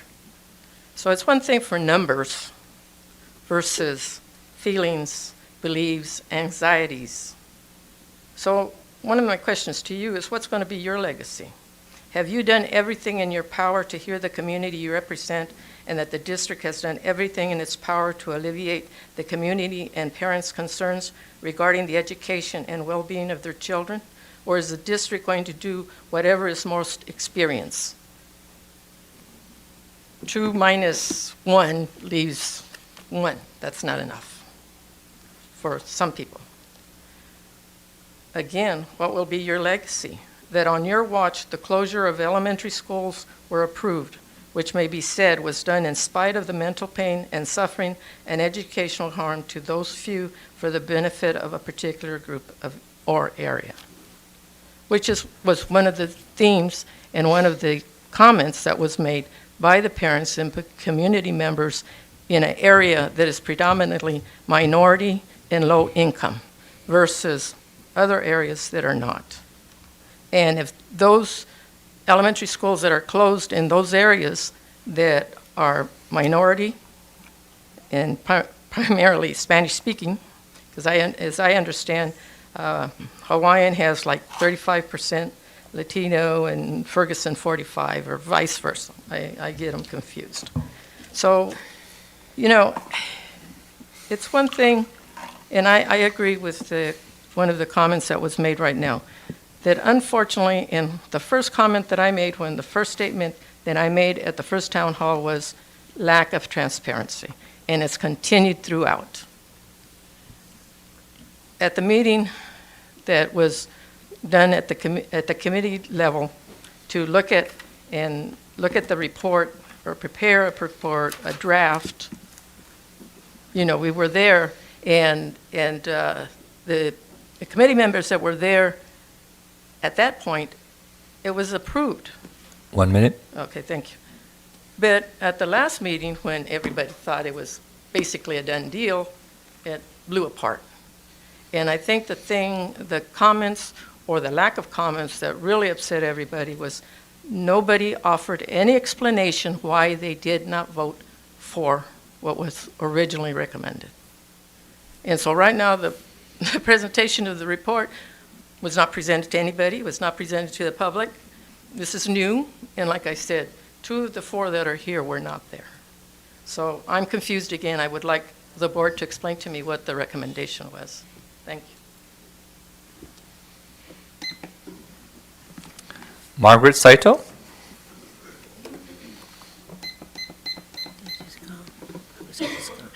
she's gone. Oh, she did go.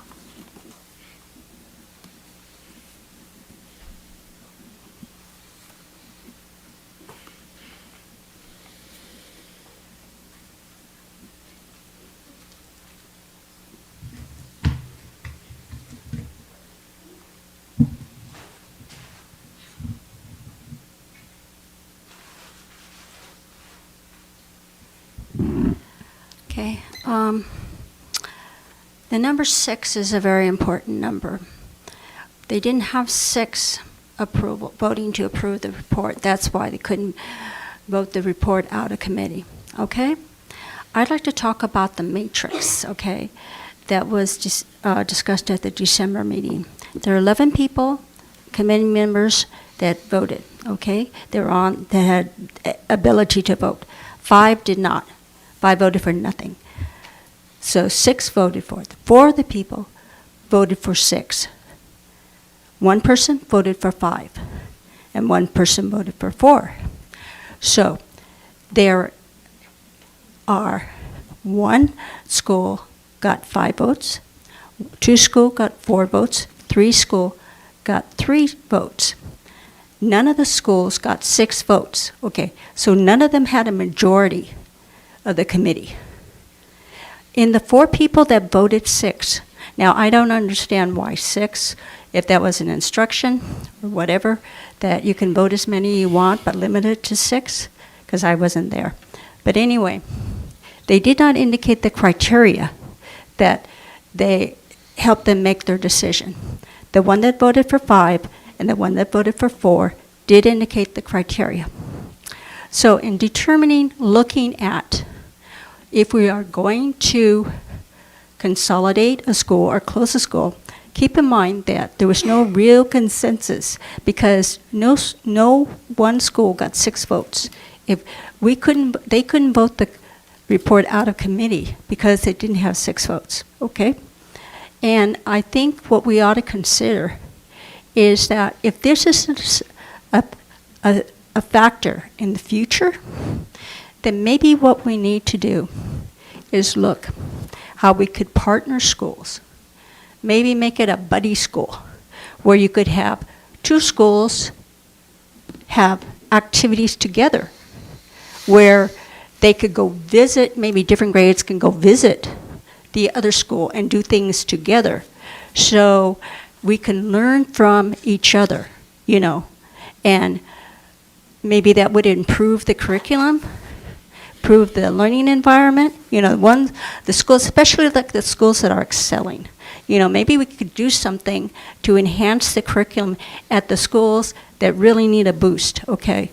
Not only in enrollment, but in achievement, because this is what is going to get us students. Parents want schools that succeed. They want their children to learn, okay? They're tired of sending their children to schools where they can't learn. But maybe if we consider budding up schools, you know, so that you partner with another school, maybe another area, you know, to expose the children to a different school and in like targeted subjects, different area. Maybe they can have an assembly or something together or whatever, but you ought to think about that, okay? That we partner so really instead of being isolated, they can become more like family, okay? That they will think of in terms of being part of the ABC family. So that's all my thought. Thank you. Linda Boss?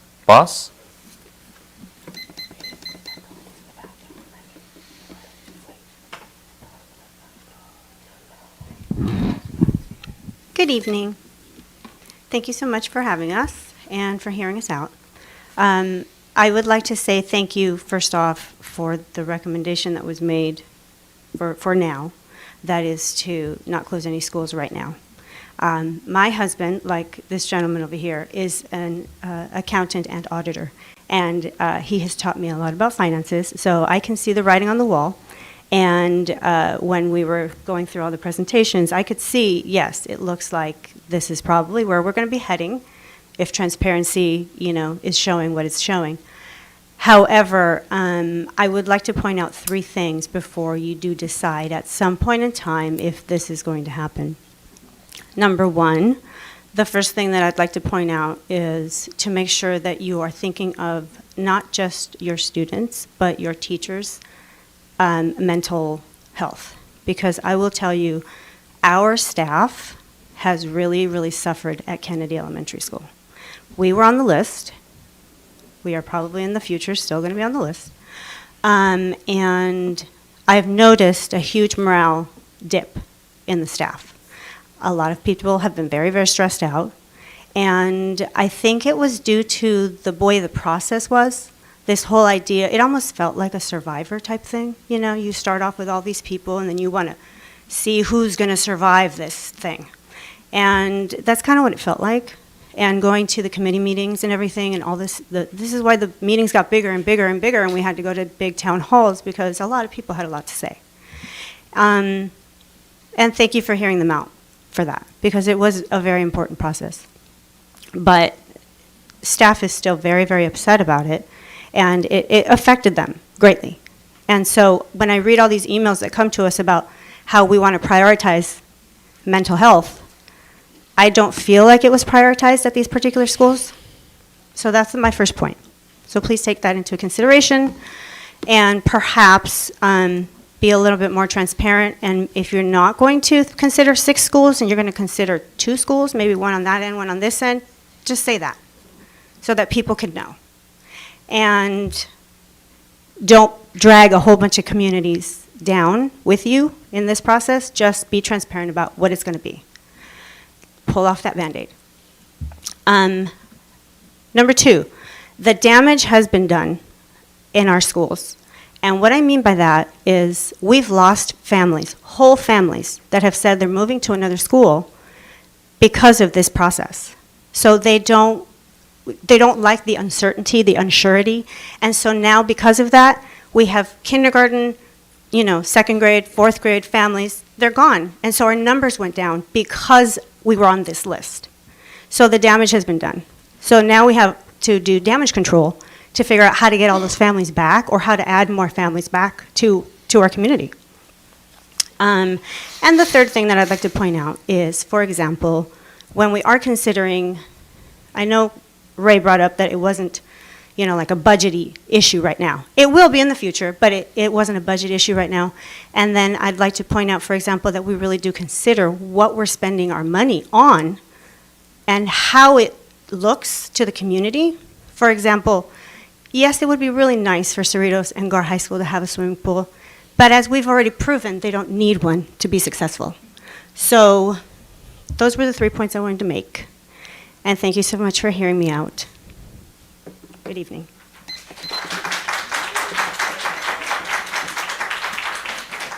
Stephen Sodders.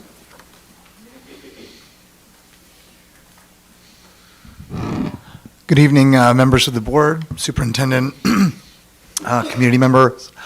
I wanted to say, first, thank you to all of you and also to the members of the committee. I do think to a person that each of you and they are trying their best to be good stewards of our institutions, of our programs, and of what we're doing. So I think that you're trying to act in good faith. I will say, to echo some of the things that people have said, I do think that more engagement earlier on might have been a better part of this process. I got a postcard in October. By the time I got the postcard, I think the committee had already been meeting for many months, and thus a lot of the work had been done already. And then I think there was a great surge in engagement after the list of 6 was created. And I think that any process like this, I think, would do better to have just a wider buy-in from the beginning, even in schools that aren't targeted. I think that if our district is facing, these challenges, I think each and every school should look at the ways in which we contribute to it and the ways that might be addressed across the board. I think that just putting the burden on only 6 schools and not having a wider conversation within the district and involving more stakeholders earlier is, a thought for the future. And I want to say I respect Jim's comments very much. I forget, terrible at last names, but I respect that numbers are stubborn things and that they matter. And I don't mean to disagree with any of that. I will say that, I took like 4 semesters of economics, and that and a master's degree and a PhD, and I could be an economist. I'm not at all. But one thing is that the price of housing that we have in Southern California is a consequence of demand and supply. There is a demand has outstripped supply of housing for decades. I know this might not seem useful terribly to the board as you don't set this policy, but as you are engaged and politically connected members of our community, this is a problem that will only be solved in conjunction with our local governments and in a broader sense. I know from speaking and having conversations with people that, for instance, the development of 140 apartments on the site of the old milk plant, might not bring in families. To present a situation where in my own family we're, say, 20 years ahead in our timeline from where we are now, if I was looking at retirement and my daughter was looking to possibly, raise a family in ABC, as I hope might be possible someday, if those apartments are there, I've got a place I can move to and still be part of my community, a smaller place, and then my home can be there for my daughter to raise her family. Opening up housing options, again, makes the affordability better for all the families. I mean, it lowers rent, it does all those things, and it increases the possibility of families staying connected and staying a part of ABC. So I make that point only to say that to the degree that you have the ear of local government in Artesia, in Cerritos, in Hawaiian Gardens, in all our local communities, I think this is a key to both the affordability crisis and our demographic crisis. If we built enough housing to meet the demand that was there, such that the price of housing from, say, the 90s even had only increased at the pace of inflation, we'd have a tremendously greater amount of families. We'd have more students. We'd be in a better situation. One of the places that was not, in fact, shrinking in the committee was talked of Irvine. Irvine, has got open land to build, and we don't have nearly as much. But the point remains that being in California is not demography is not destiny in that sense. There are levers to be pulled. The other point I would make very quickly is that the things that the things that were offered up as possibilities might prove to be ephemeral. They might prove to be ineffective at the end. They might not. The thing is that if we were to double down on increasing the extracurricular offerings, I talked to a retired ABC teacher recently who said that there used to be, after-school programs offered by teachers who got stipends, and that's been changed, in favor of things that, from a risk management perspective and a cost perspective are more attractive in terms of, allowing outside groups to do this. But I think that if we double down on the assets we have within our community, we could do things that would make it more attractive for families to stay. And again, maybe it doesn't reverse the demographic decline. Maybe it doesn't work, but it might. And if we do it, there's no downside. We simply have better programs and better quality schools. And I'll address that in comments again another time. But I think we have so much going well here, and that if we double down on the things that we do have and are doing well on, there's only upsides to trying that. Thank you so much. Stephanie Kubacha.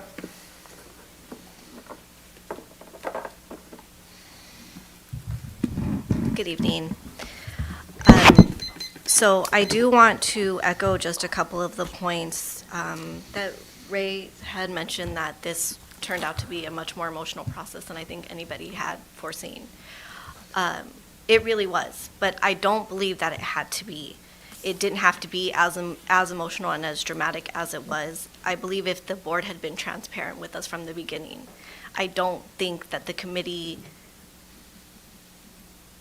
maybe one of the committee members made a comment that they were looking forward to being on this committee to recommend schools to close.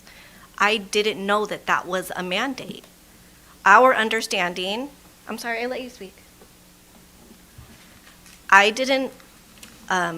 We were under the impression, the community was under the impression that it was one of the items to consider, that school closures were an option, not that you were looking to actually close schools. But I don't believe that all of the committee members, at least as they were told by their board members, that was their duty. I think some board members told their committee members that your goal is to close schools. And I do believe that that might be why one of the reasons the report didn't get approved at the last ad hoc committee meeting. If there was information that the public needed to know that the committee didn't think, or that the board didn't think was making its way to us, that's your responsibility. If there was bigger issues about what the actual budgetary restrictions were or things like that, if there was money that could be used, if we were going to close schools, if there's money that could be used this year or next year, but it was going to be gone in 2 years, and we wouldn't be able to use those funds to help our students, then that's information that the public needed to know. And that was not information that I believe we received. I do hope that if this does come up again, and I'm not naive, and I don't believe it's unrealistic to hope that it doesn't come up, but I do hope that you will take a look again, or a closer look at the location and the demographics of the schools that you are considering. One of the biggest issues is that all of the schools on that list were Title I schools, and they were primarily Black and brown populations. That is an awful, awful look. I don't believe that it was on purpose, but how was a community supposed to feel about that? I really hope that this board tries hard to help rebuild the trust that has been eroded through this process, because it really is hard to trust, especially after what happened at the last ad hoc committee meeting. I don't know that I can go back to Kennedy and feel like the school board is going to have our back, because it doesn't feel that way. Good evening.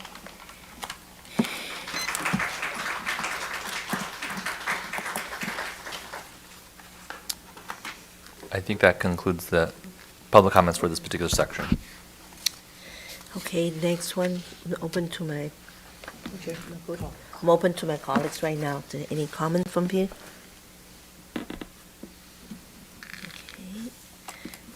Okay, we do have Vice President Mr. Nishi. I was a member of the committee as a liaison, so I would like to thank the hard work of the people who attended and was part of the committee, making the deliberations in spite of a very animated audience, and some of the courage that it took to be on that committee, both sides, left, right, and center.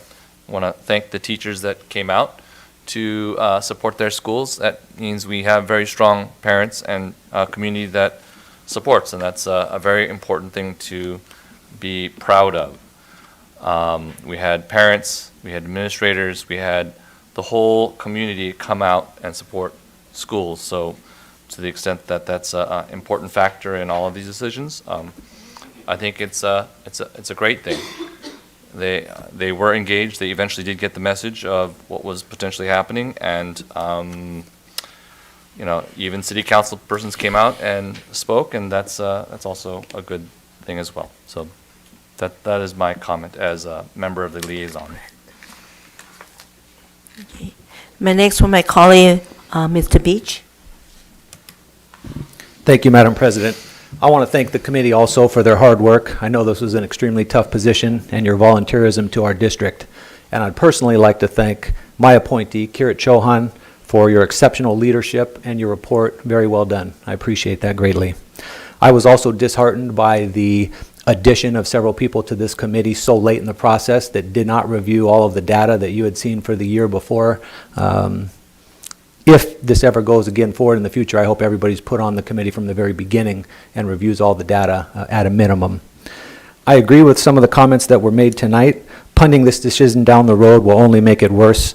Our declining enrollment is real, okay? I'm telling everybody in the room, watching on TV tonight, it's a fact. Through 2029, we will have lost 25% of our population, from 20,000 down to 15,000, and that's about $70 million lost from our budget. This does not take into account the state's massive budget deficit. That's only going to compound the problem and make it worse. I'm saying it publicly tonight for everybody to hear, so it's not a surprise later. I'll speak for myself, but I think my board colleagues would agree. We stayed out of this process to let the committee work independently. We weren't out on social media sites or saying in board meetings our opinions, because we wanted them to do their due diligence in an unbiased way. We didn't publicly talk about the benefits of consolidation. It would reduce combo classes. No parent wants their kid in combo classes. The kids fall behind. We would bring back programming and extracurriculars that are not at the less populated schools if they combine into a larger population. Finally, it would allow Measure BB funds to follow the student to benefit the new school and not be spent at a school that's going to be closed in the future. All of these effects of consolidation all benefit kids. And I wholeheartedly agree with the teacher that spoke that our communication could have been better around this issue, and we should do that in the future if possible. As far as if we should take action soon, my opinion is that 4 of us on this board are going to either have to be reelected or come off the board in 6 months. If we made a decision, soon, the future board could overturn our decision. So my opinion would be that if the board wants to look at this in the future, they should do so after the next election and either set up a committee or put it as an action item in the future. But, ladies and gentlemen, every other school district in the state is doing this. It will eventually become a necessity, and the longer we wait, the worse it's going to be. Thank you, Madam President. Thank you. Can I have a board member, Dr. Rios? And I probably will get emotional because, yes, this is a very emotional topic. We keep talking about declining enrollment, but I don't know that data has proven that the decline in enrollment is only true to those schools. Since I've been on this board, I've talked about the appearance of the haves and haves not, about the appearance of some schools, which is, again, a problem of perception, that some schools are better than others. And as someone mentioned, you look at data and you could almost prove that to be true. Now, is it true? We've walked to these schools. We know that there's amazing teaching in all of our schools across the district.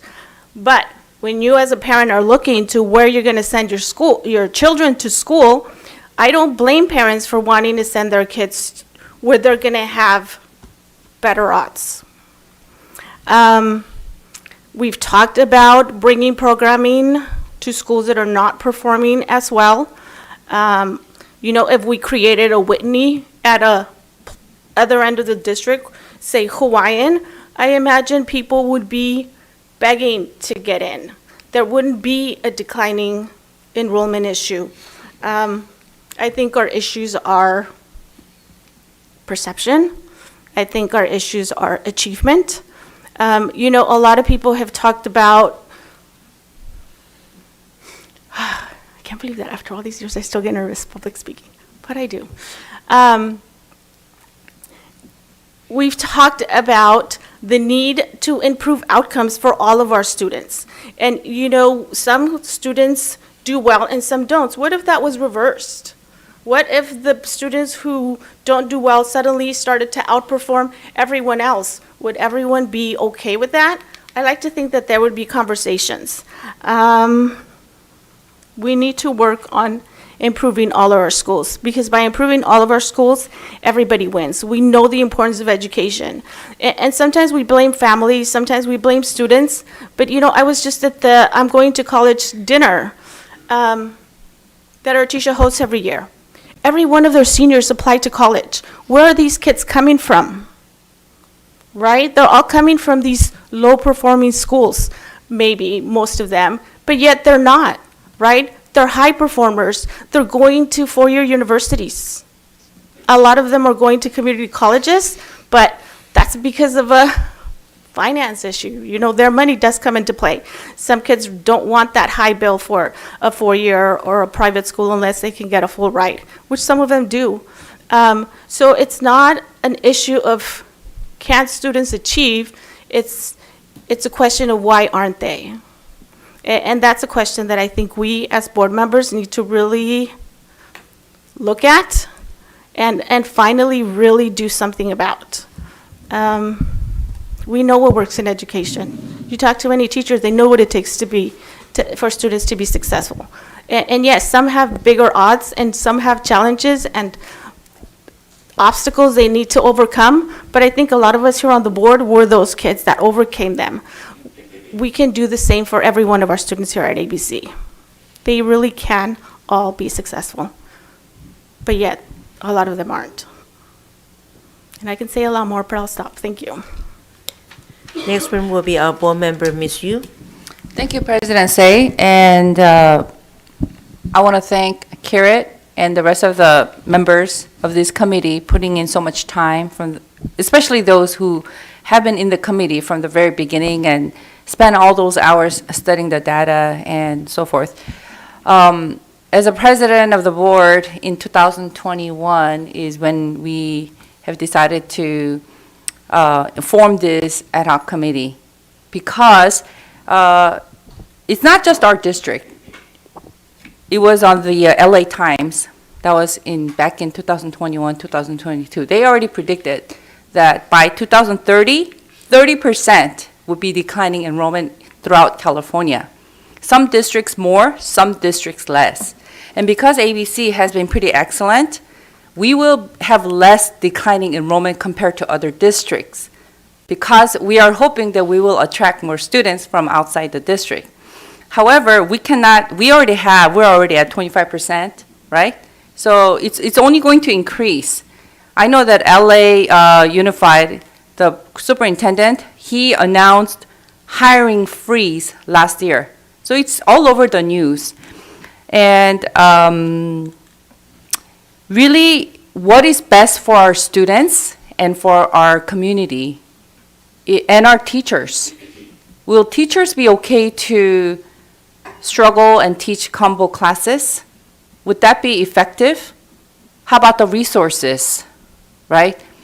I mean, running the school, a lot of these things, we did hire demographers, right? We did hire people to look at the data, and we have our own staff who provided the data, and our committee members have studied the data, and we have some experts in the committee. I'm not an expert in numbers.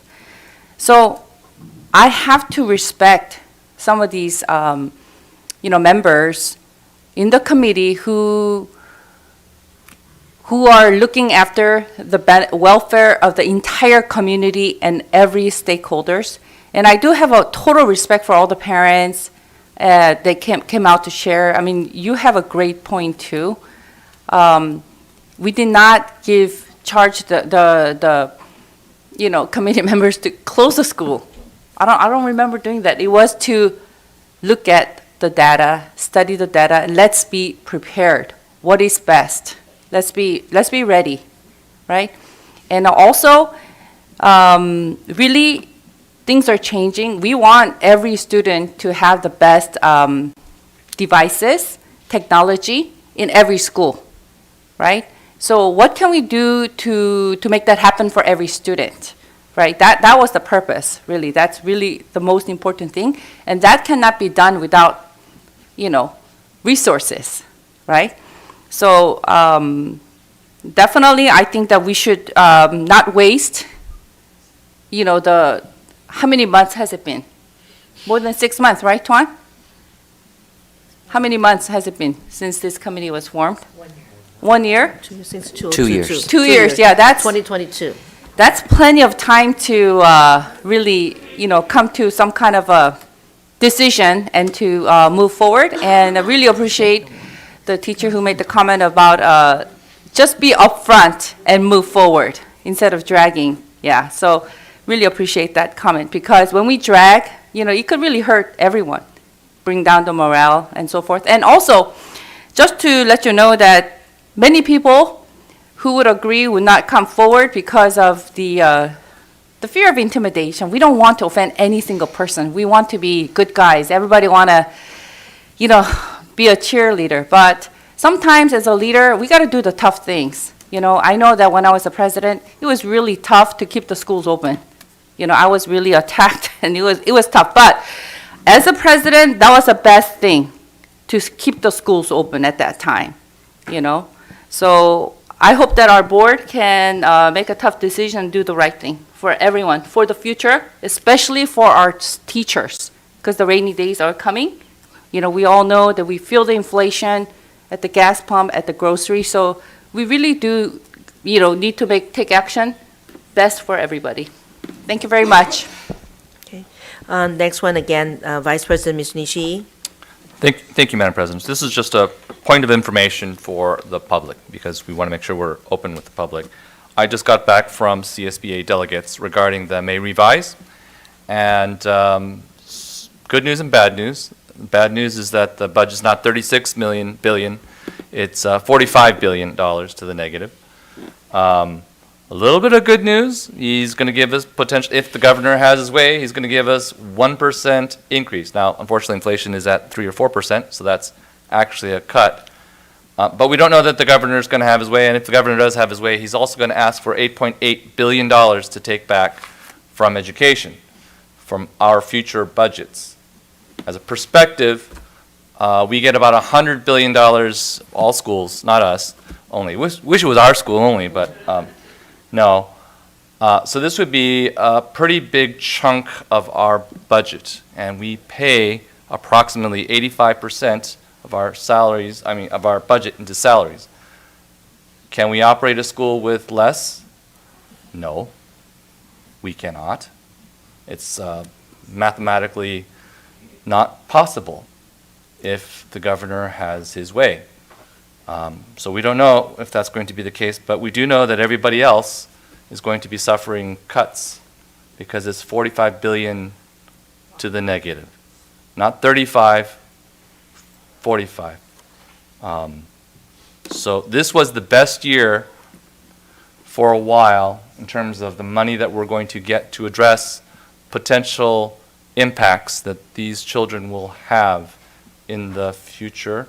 If this happens into the future, we won't have this same money 3 years from now, because when I went to CSBA, I was the only person that said we're deficit spending. We're deficit spending $5 million every year, or approximately a certain amount, right? But we're not a plus. I'm not proud of that, but we're doing it to keep the employees. We're doing it to keep our schools. We're doing it to do a lot of things. But we have 27 billion, right, of money that we can spend. The minimum is 9, so you can do the math how long that's going to last. And this is the best year. This is the best year. I hate to be a negative person, because I'm usually pretty positive, but the public needs to know that as far as I know, as far as from what the governor has, hopefully the governor gets his way and we get the 1%, but he's also going to have a big $8.8 billion cut for all our future. So, and that, again, we're competing with seniors, jails. We can lobby all we want, but we can't manufacture money that way. So, there's going to be a hard decision that's going to have to be made. Next one is our board member, Mrs. Yu. Yeah. President Say? Yes. President Say?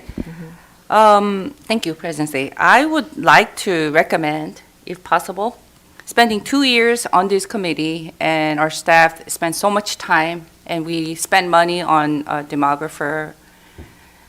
I'd like to make a motion to move this agenda to the action item for June Can I meeting. put out Is the that hold possible? for a second? Sure. Don't make my comments. Sure, go ahead. Before we Yeah, make yeah, that. go ahead. Okay. First, want to thank you, our committee president, Mr. Chong Hu. I really appreciate it. This is a tough one. And I always highly respect you, and you are the wonderful, best community, in our district. We all know, everybody know about you. You did a really great job on this one, despite the pressures going to you. I really appreciate it. I also want to say thank you to my appointee, Ms. Spitzer. She's our former board member. She's been here way before me. I started ABC board as a 2007, and she's way before me, I think 2 terms before, probably. 99. Okay, 1999, and I was 2007. And you can see how many years that she knows. She knows the beginning will blooming a high peak time, the student, everybody wants to come to here. And then she also see gradually decline. So I point to her so I know she know in and out. And I say, you need to help me out with other people to share your personal experience, to share what you see. And I want to thank you very much. It's a tough one, and stay in this. Okay, we all know you can't beat the birth rate. You just can't, no matter what you do. And I understand, sir, what you say about housing. It is a different now. The new thing, there's no more office in the city. Most is just gone. Eventually, it's more housing as an economic development right now. They're trying to build. Everybody trying to do. But you push a woman to have a baby. You can't. I work in that area, so I work with the 20 hospital from UCLA, UCI. We all have facing issue there. OB and pediatric nursery. We are running a birth rate. We are. I start with this unit with 10 baby in the critical area, but guess what? I believe 2000, we went up to 30 baby come to NICU, and definitely the birthing rate was 60 per day. But guess what happened now? No, we don't have that. And this is not just I say the birth rate dropped, and you can't push the woman to have a baby. There's no way we can do it. This is not just you and I. It's national. China, Japan, Korea, and Europe. Me and Scott, we did study on that. We're looking into the trend. And I keep telling people, we have people say we need to increase the education. And we have people say we have a budget issue there. But you know what, to me, only one word I can say to you. You can't push in women have a baby. The rate has been dropping. It's history. And I believe that people were talking about evidence. What is evidence right now? The evidence is since 2018 to 2019, the school year, our enrollment has declined by about 2,000 students. And I start here with 22,000. Guess what we have now? 18, 19, going to get more, less, going to be much less. And President Kang just mentioned about it. You're going to drop that. I think you say 15,700. And then for my same thing too. By 2019, we're going to drop another 2,000. Can we afford that? So 2 years ago, yes, the board decided to say, recognize this is an issue and create an ad hoc committee. And I want to thank the members of the ad hoc committee for your hard work over the past year. However, the committee failed to pass the vote to send the proof report to us tonight. Instead of we are receiving a draft report, what should we do recommendation? And I really appreciate it wasn't that easy. It was a hard decision. And I attended both Kang Ho meeting. After my 12-hour working the job, I wear my lab coat. I attended there. And I also went to the city that who related to us. I went to Atisha, Cerritos, Hawaiian Garden, Lakewood, their council meeting. I volunteered to be there, announced that we have the town hall meeting. And then also, I know former board member you're here. We never invite all the city council member here to be here with the manager to listen to us. The focus not just the budget, the focus on our children education. I think all board members agree what is the best for our students. What is the best? And there's some rumors say, the teacher's going to be laid off. I had to come, and I know we have the president here from the union, and we also have admin sometimes here too. They all heard it. Every year, the student report, we're talking about the decline enrollment, dropping and dropping and dropping it. But there's a rumor say, the teacher's going to be fired. The student not get a fair treatment, education. There's no you can do that. That's not. And we'll look at our board member, Dr. Real. Look at what happened to her. Graduate from higher university. And we call her Dr. Real. I never call her Olga. I always say Dr. Real, because that's highly respect her, what she done. But again, back in here, I want people to understand here. I'm a teacher, she's a teacher. And we also, other people also involved in education. Teaching, most of us, will not decide who you are, what you are, and educate you. We want to treat all students the same, and we should. If they're not, they should not stay in education. I believe all our school teachers here, that's what we choose to be like that. But however, the parent involvement is another key there too, to help the kids succeed. But what can we do that? The board has a duty to address the issue of decline enrollment. We all have the duty, especially we're sitting here. We're not just only this education improvement, we're not education of budget. But it's our duty, we see this issue there. I cannot push a woman to have a baby. It's a decline enrollment issues here. Therefore, I'm requesting, just like our colleagues just said, we have this matter brought back to I wanted to brought back to discussion.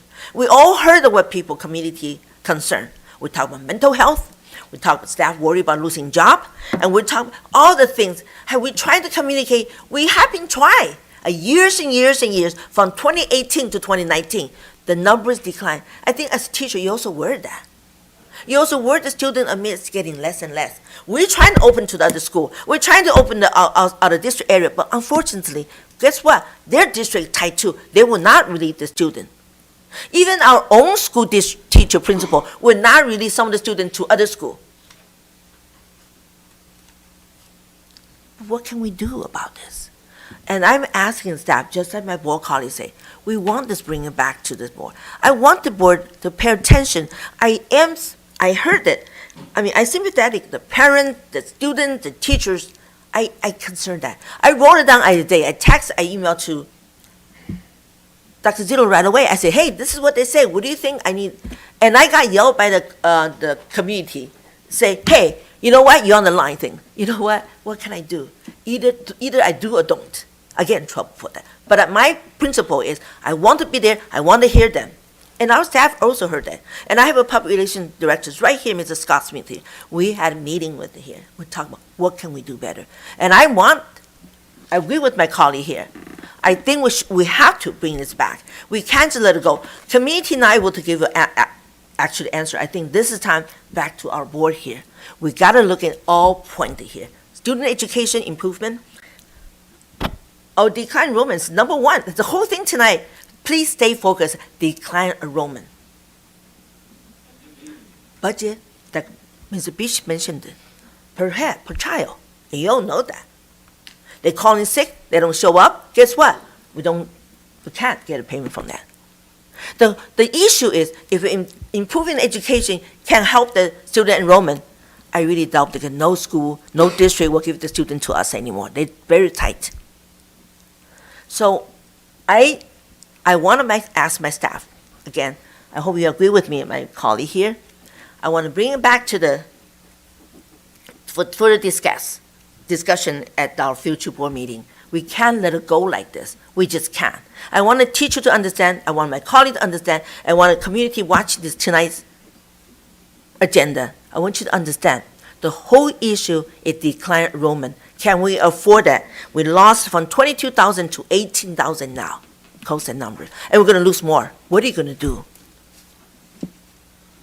And we need to work together. We have to work with union people, definitely. And the language had to be made clear from now on. We do the best we can.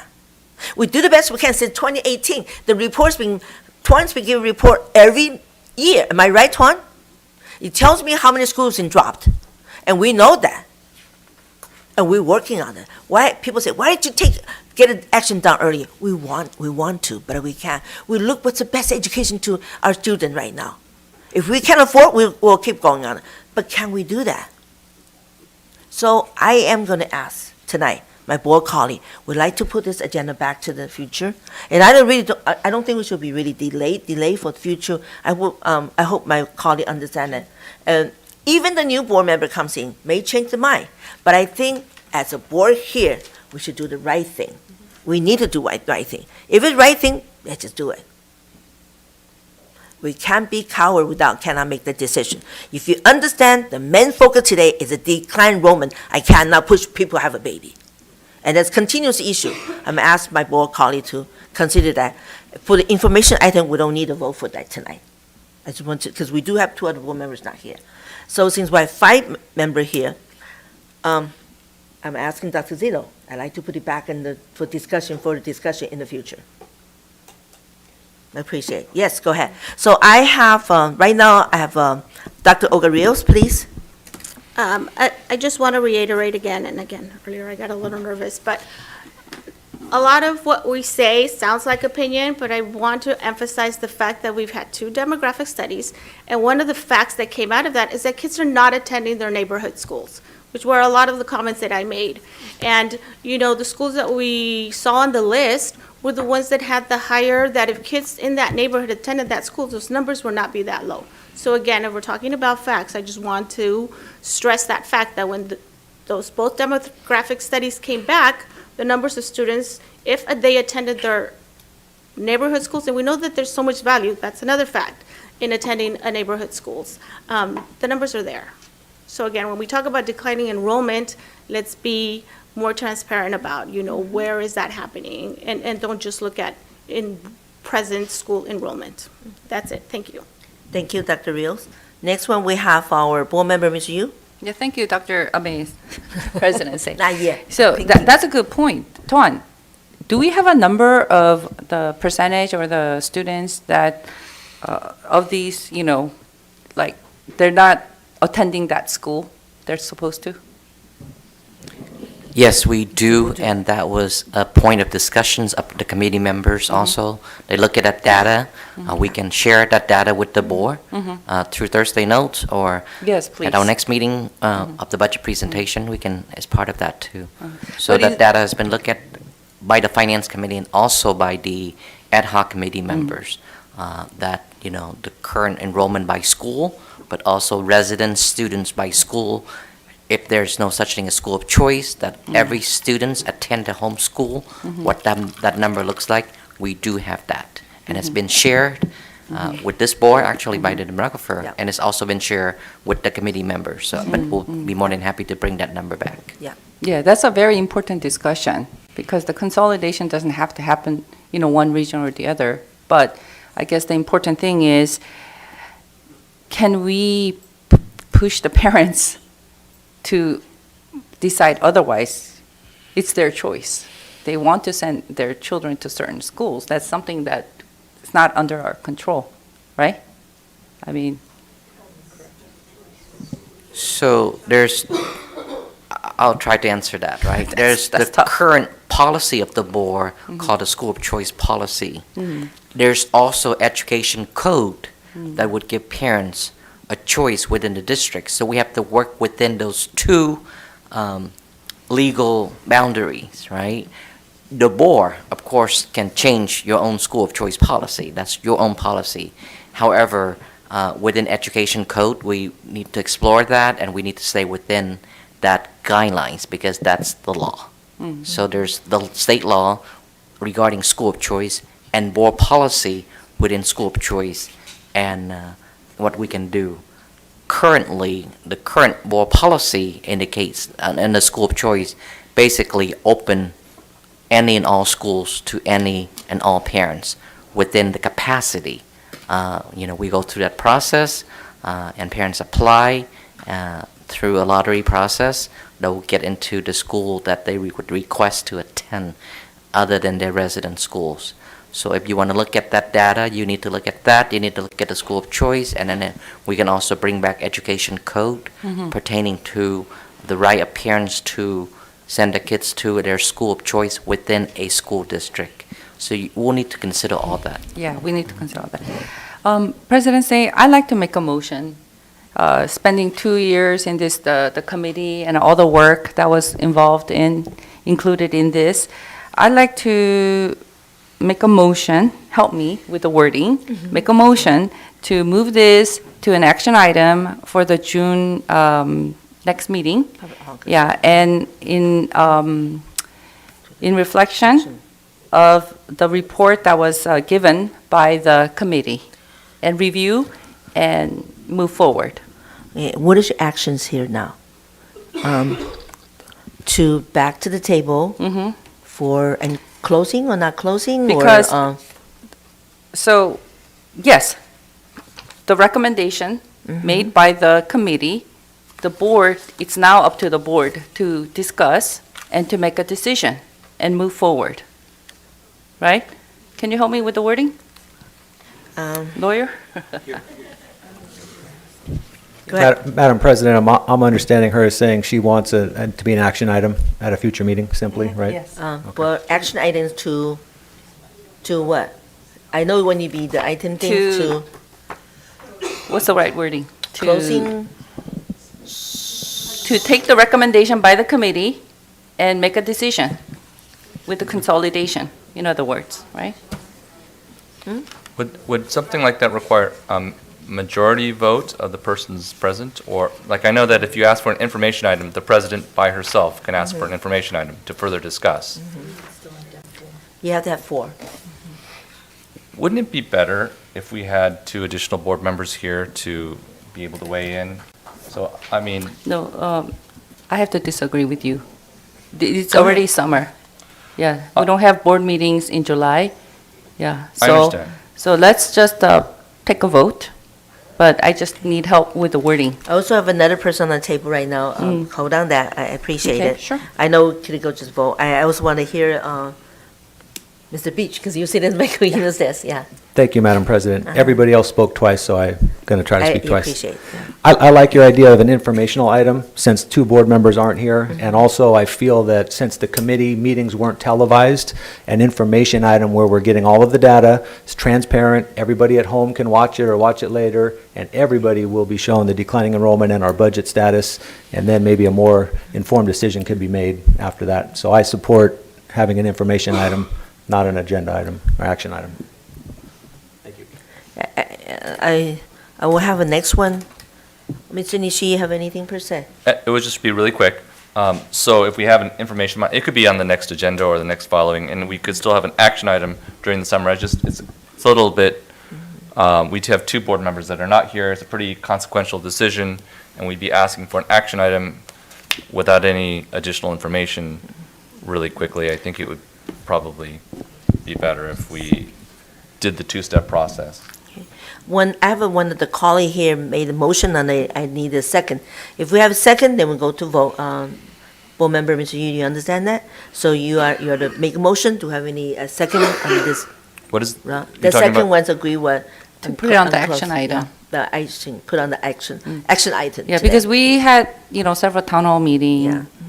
And it was good to hear the public, and an action item, we could still hear from the public, but it will help move the process, go So move forward. I like to hear from my other colleague. If you agree, then you'll make a second. She made a motion, put on table, put an action item to, regarding enclosing school matter.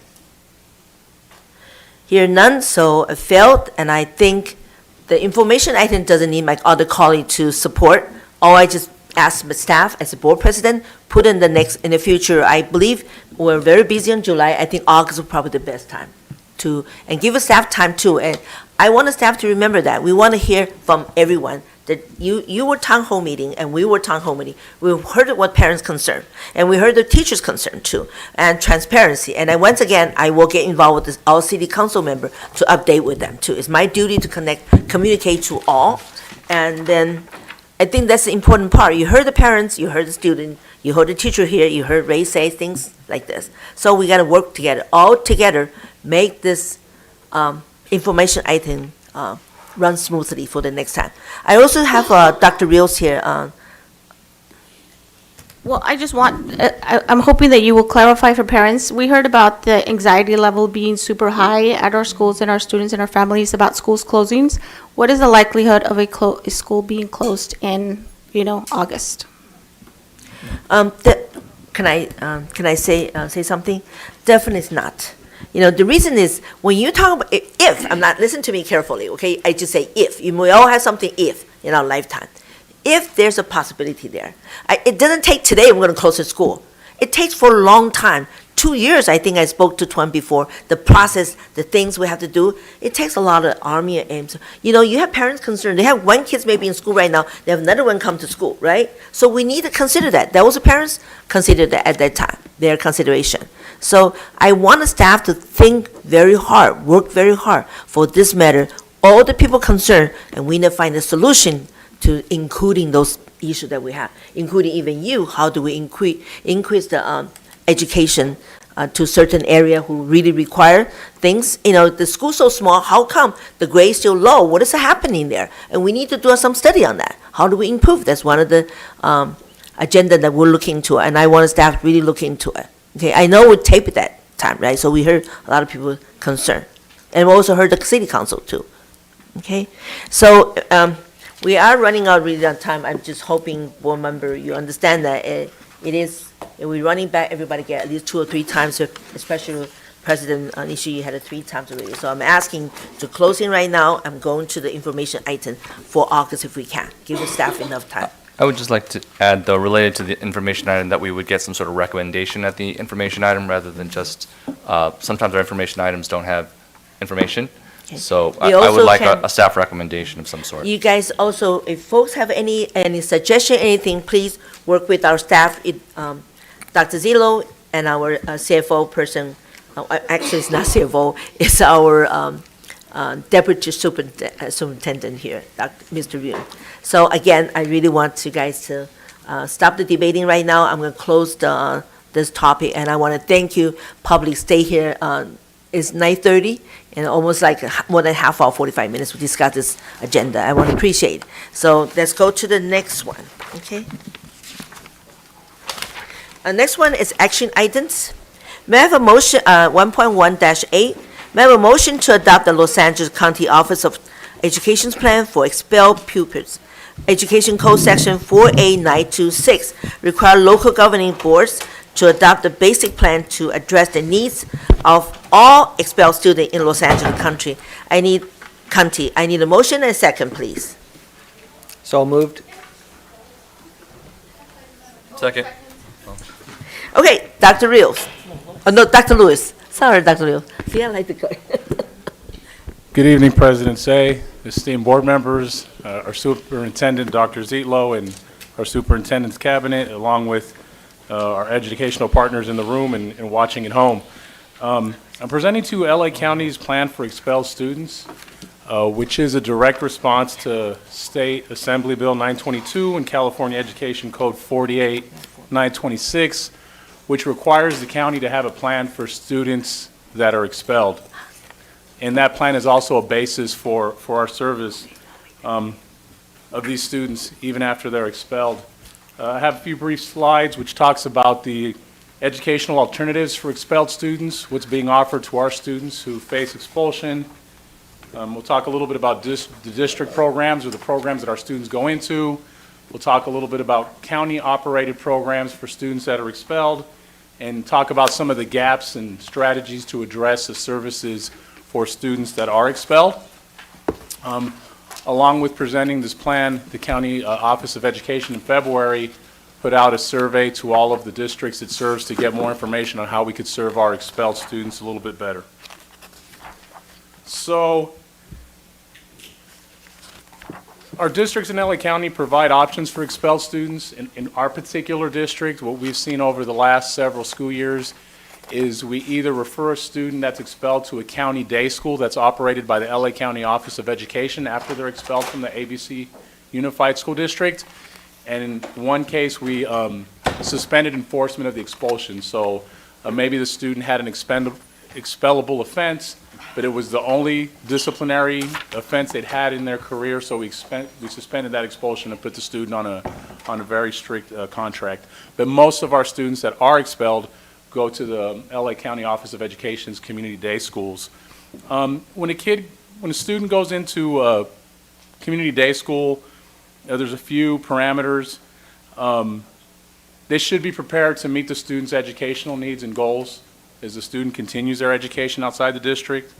Those services are not to be provided at a comprehensive school, and the services shouldn't be housed at one of our school sites. Now, again, we don't have any district-operated programs. All of our students who are expelled, for the most part, go to community day schools operated by the County Office of Education or charter schools that are designed to support students in this situation. When students make it to a community day school or alternative education program, the goals of those programs are pretty clear. It's to take renewed interest in school and learning, trying to re-engage the student after the expulsion, to support the student to attend school regularly, especially if they've had challenges with attendance prior to the expulsion, to set and attain academic and career goals for these students. Education does continue for these students. We want goals for them. We want educational goals. We want career goals. And to recover credits if they're credit deficient. A lot of times students in high school who face expulsion are deficient credits, and this is an opportunity for them to recover those credits. And the programs at the community day schools operated by the county, they're designed to serve not only students who've been expelled, but students that are having general difficulty at school, who might be homeless, or in the foster care system. They might be on probation, and again, students that have been expelled. Now, the county has addressed some service gaps for these students that are expelled. The first one being is that there's limited local alternative placement options and transportation services. That's a challenge for students expelled in the county. One of their proposed strategies in the future is to implement preventative measures such as alternatives to suspension. And that's something we would do at district levels across LA County. How do we service our students who are having disciplinary issues prior to an expellable offense? What are alternatives to suspensions? How are we engaging students? How are we teaching them, proper behavior at our school sites? The second service gap is a lack of mental health supports. In our district, we have a pretty healthy mental health support system for our students with mental health professionals. Even in our child welfare and attendance unit, 2 months ago, we hired a mental health professional that helps monitor our students that are expelled and are going through Tier 3 disciplinary measures to keep them engaged. But the county has proposed more professional development and training opportunities to address students' behavioral health needs. And the third service gap that the county identified was improved transition support from schools to LACO community schools. And again, what they've suggested is for our County Office of Education, the Division of Student Programs to host informational meetings. We're in a position with our Child Welfare and Attendance unit. Our supervisor, Ms. Angelica Diaz Naranjo, has a good relationship with LACO, and we're able to place students into the community day schools with little or no challenges. Now, what happens if a student is in the status of an expulsion and they don't meet the conditions of the plans or they pose a danger to others? The county does have stipulations that if students fail to meet the terms and conditions of their rehabilitation plan, excuse me, it's a little late, in some cases they may be referred to juvenile camp. And we haven't seen that with any of our students that we've expelled. We haven't faced that dynamic. And again, they always could be referred to the community day school. This is just some brief data on the programs in place throughout the County Office of Education. You can see the numbers there. I won't break them down one by one, but for example, just how to read the table. You can see the first classification of schools, community day schools. There's 17 programs in our county. If you go down to charter schools, there's 5 that service students in this situation. So that gives you an idea of the number of placement opportunities that are available to students that are expelled. Continuing on, looking at the survey data from the 49 districts surveyed, some of the discussion or data that was seen there from the surveys was an identification of the service gaps. And again, the thought that there needs to be increased placement options for these students. The county has to do a better job of providing transportation to students to these programs, or maybe to subsidize transportation, to find some sort of mechanism of that nature, to increase mental health supports, which was mentioned earlier. Also looked at, excuse me here, make sure we're lined up correctly. When it comes to students that don't meet the rehabilitation plan, the idea, can they continue in an alternative setting? Can they continue in a community day school instead of being referred to a juvenile hall? Are there other and more intense targeted interventions for students that they could experience? The other piece that the county identified were best practices at the site and district levels for behavioral interventions to minimize suspensions, and again, having academic supports and interventions, looking at multi-tiered systems of support, which our district is really focused on and working towards, not only in the area of academics, but in the area of behavior, in the area of attendance, to make sure that the district has restorative practices in place. In social emotional learning curriculum, our district does a good job in that area. We have social emotional learning curriculum in elementary and secondary schools.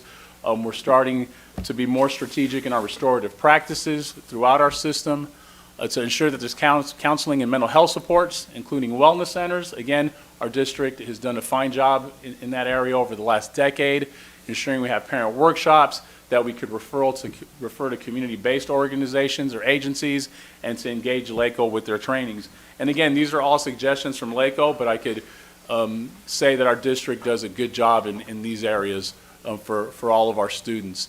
So that's the LACO's plan. Again, they have to present this to their districts every 3 years. This is the beginning of a new 3-year cycle. And this plan, again, is LACO's plan, but it serves as a basis for how we also engage with our students facing expulsion. Any questions at this time? Thank you, Dr. Lewis. Since this is the very important matter, we're going to have a public comment. Do we have any public comment for this matter? I do not see any. Okay, thank you. Now I'm going to back to my board colleague. Any questions? I have number one will be Ms. Yu. Yes, thank you, President Say. Thank you for your presentation. I know that ABC seems to do a good job, maybe better than this, exceeds this, because I've seen how, after the pandemic, just things have changed so much. And we've been getting cases that we haven't had before since I've been on the board over 10 years. So, thank you. It must be so much work for you and Angelica, and you guys do a great job.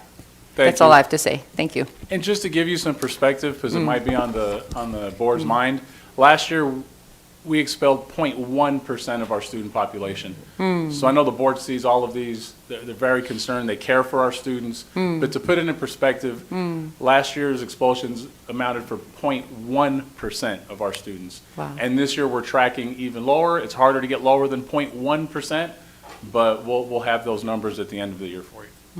Thank you, Dr. Lewis. Next one will be Board Member Dr. Rios. Thank you. And yes, I think as a board, we recognize all the effort that does go into expulsions, and we recognize that when they come to us at that level, it really is, the safety of everyone that we have to consider. I do have one question. Being in the field of, I'm a big proponent of PBIS and restorative practices, and we know that, we look at positive behavior interventions because we know that punitive works against us, right? They have a higher likelihood of dropping out of school. So I'm curious as to, does this expulsion rate tend to affect our graduation rate? That's a good question. And we looked at some of the cases since 2021, 2022 that were expelled. What we're seeing is, of those expulsions, the majority of the students don't return back to our district. Some of them are not meeting the reentry requirements. Some of them become disengaged or move into other areas. Some do return and they come back to their home schools, and some decide to stay in the community day school. They like the structure. So I can get you a more specific answer, but I would say likely it doesn't affect our graduation rate, but I'll get you that exact answer through the Thursday notes. But again, we're trying to be more strategic with our expelled students. We want them to meet their requirements of return. And again, in the last 2 months, we hired a mental health professional to work with CWA, and one of her specific roles is to continue to engage with these students even when they've left our district, so they can meet the requirements and hopefully return back to our district and be successful and graduate. We don't want them just, if they decide that the community day school or another option is better for them, obviously we honor and respect that, but we want ABC to be a place where they could return back and be successful. Thank you. And I'll add to that yes, right, we all know an ounce of, what the saying, cure goes, an ounce of prevention provides a pound of cure.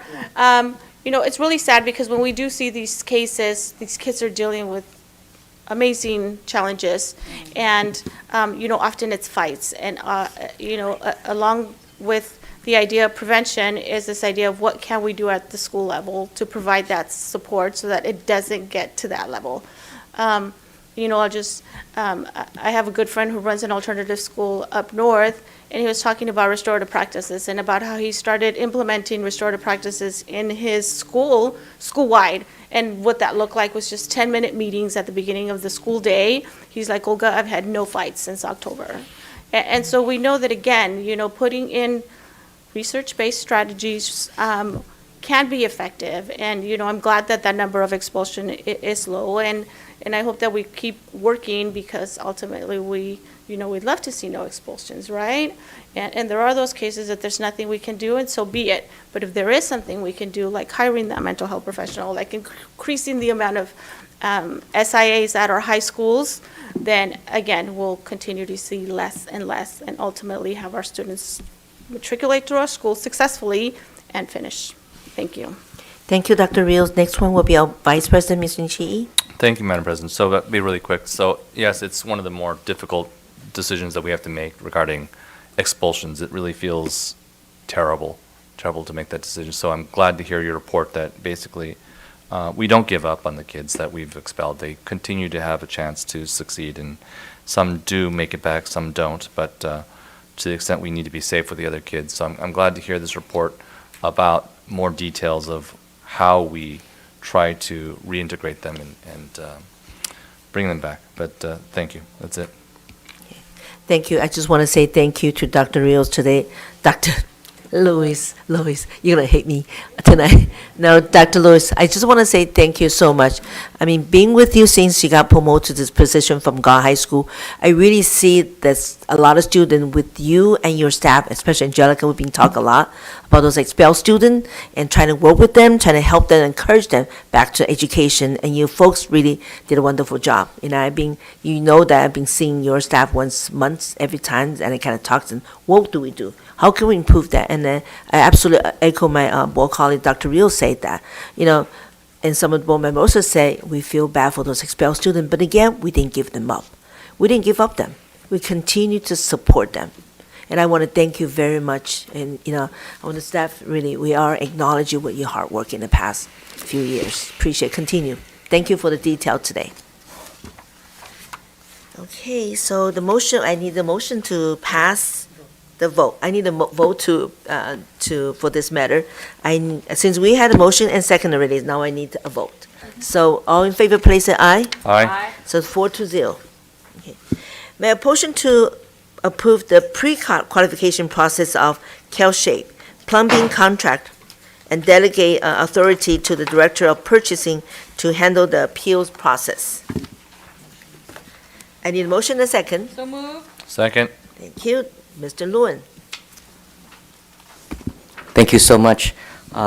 This is a requirement by the CalShape grant. The district received a $2 million grant from CalShape, and part of the process is that they would require district to have a pre-qualifications for the contractors who can perform the work, because with this grant, it's not just the work is part of the requirement, it's the reporting of the saving, of the energy, of the relating items to it, that therefore what we asking the board just approve not a vendor or a contractor, but it's just a process of pre-qualifying them to ensure that they can do the work set by CalShape. Thank you, Mr. Lewin. Do you have any public comment for this matter? I do not see any. Okay. And I'll need to go down to vote. All in favor, please say, oh, I'm sorry, any public comment, any comment from our board colleague here? Okay. Yes, I have, I'm sorry, Oh, yeah. I have one Okay, comment. good. Yeah. Uh-huh. So this, Tuan, this was a grant that we received, Yes, ma'am. 2 million. Yes, ma'am. Wow. Yes. Good job. Thank you. Okay, next one will be, okay, so say none. All in favor, please say aye. Aye. I do want to remind my colleague, right now it's at 10 to 10. Our board meeting will be end at 10:30, so we have 4 agenda to go. We'll go on the time. If anything be late, I want the staff to remind you we need extending our time. So far, I don't see they're going to need extending our time today. Okay, so I'm on item 4.8-8, am I right? May I have a motion to approve adding 2 summer section dates at each ABC Excel site to Action Youth American and YMCA of Greater Long Beach? I need a motion and a second.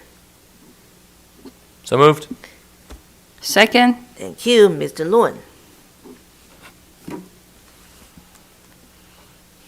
Thank you so much. We are adding 2 additional sessions to the summer program at these schools, and the additional cost for the contractors will be $18,000 to the YMCA and $15,000 to AYA. Okay, thank you. Do you have any public comment for this matter? I don't see any public. Any discussion from my colleague here for this matter? See none, all in favor, please say aye. Aye. Motion passed 6-0. 4.9-8, my motion to approve bid award ABC 1655, 4-0, did I say 4-0? Okay. So, yeah, the motion passed 4-0. 4.9-8, my motion to approve Bid award ABC 1655 Winnie High School soffit replacement to Corner Keystone Construction Corporation as lowest responsive and responsible bidder. I need a So motion and a moved. second. So moved. Second. Thank you. Mr. Nguyen.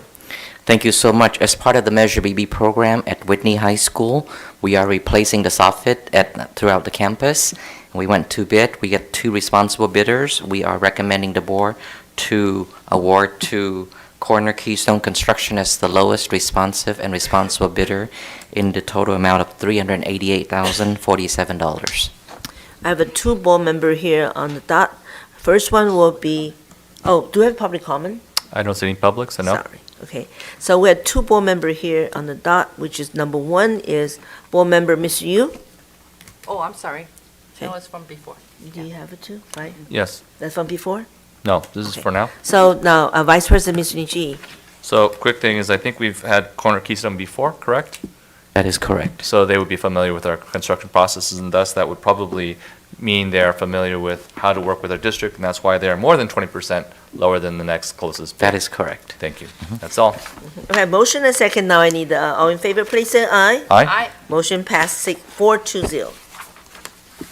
We have 4.10A. May I have a motion to approve bid award ABC 1656 rotary inline filling machine to Platinum package as lowest responsive and responsible bidder. I need a motion and a second, please. So moved. Mr. Nguyen? Thank you so much. The current filling machine in the central kitchen is 15 years old and beyond economic repair, and they're not flexible because they can't accept the different tray size and the different type of tray, whether it's plastic or paper. So we need to purchase a new one, and we went out to bid, and Platinum Packaging is the lowest bidder in the amount of $177,926, and we had recommended the board to approve and award the contract to them. Thank you. Any public comment for this matter? None? Any discussion for my colleague here? Seeing none, all in favor, please say aye. Aye. 4-0. Okay, next one's the information item. Results of site visit, reviews, and uniform complying data for 2023 to 2024, third quarter. Dr. Zillow. Thank you. We had our review with LA County Office of Education, and we had no complaints received or resolved or unresolved. Thank you, Dr. Zillow. And next one is our board member report. I have Vice President Mr. Nishi. Thank you, Madam President. Really quick, went to a taste of Cerritos. That was great and fun, good food. I got to taste everything. Artesia High School area band was also great. Whitney Summer, Whitney Senior Awards, Cerritos Senior Awards, Nemus Science Fair. I got to judge with Dr. Zietlow. That was also fun. I liked this year's format. I didn't get to see the turtle, but I think it's a great school. It's an amazing, great school. GAR area concert, I did not get to go to that, but I went something over GAR. Haskell, they also had a science fair. That was also great. There's a Hawaiian Gardens Senior Awards. What's good about that awards is they also give it to the second year students. You know, we always give it to the person who's graduating, but they need money in the second year too. So if anybody's thinking of scholarships, think second year sometimes, because those guys need it as well. Finally, I went to CSBA to get an idea as to what the state is doing and what we want to do. There was a report on too much reporting. So the issue is, I think Senator Archuleta made a motion that we are having too many reports, and everybody in the room was ecstatic because apparently these reports get reported up to Sacramento and nobody actually reads them. So, and all of it's redundant, and they could just basically upload it, but they don't. We have to file reports. So there's going to be an effort to reduce that. They're still testing our TK students, which I think is kind of interesting. They talked about the budget that Governor Newsom wants to do. Seems good in the short run, 1% COLA, but that's kind of not good because inflation is more than 1%. And he also wants to take $8.8 billion away from us in all future years, which would mean that this would have been the best year. And that's not good for our kids because we know our kids need facilities. They're thinking about a $6 billion bond in the fall, so hopefully we can take advantage of that. when we're spending money on some of these things here. Lastly, they also talked about AB 618, which is the issue regarding liability for, they extended the statute of limitations for child abuse, and so CSBA is going to be weighing in on that potentially. There are some Supreme Court decisions, and they're also going to weigh in on the cases.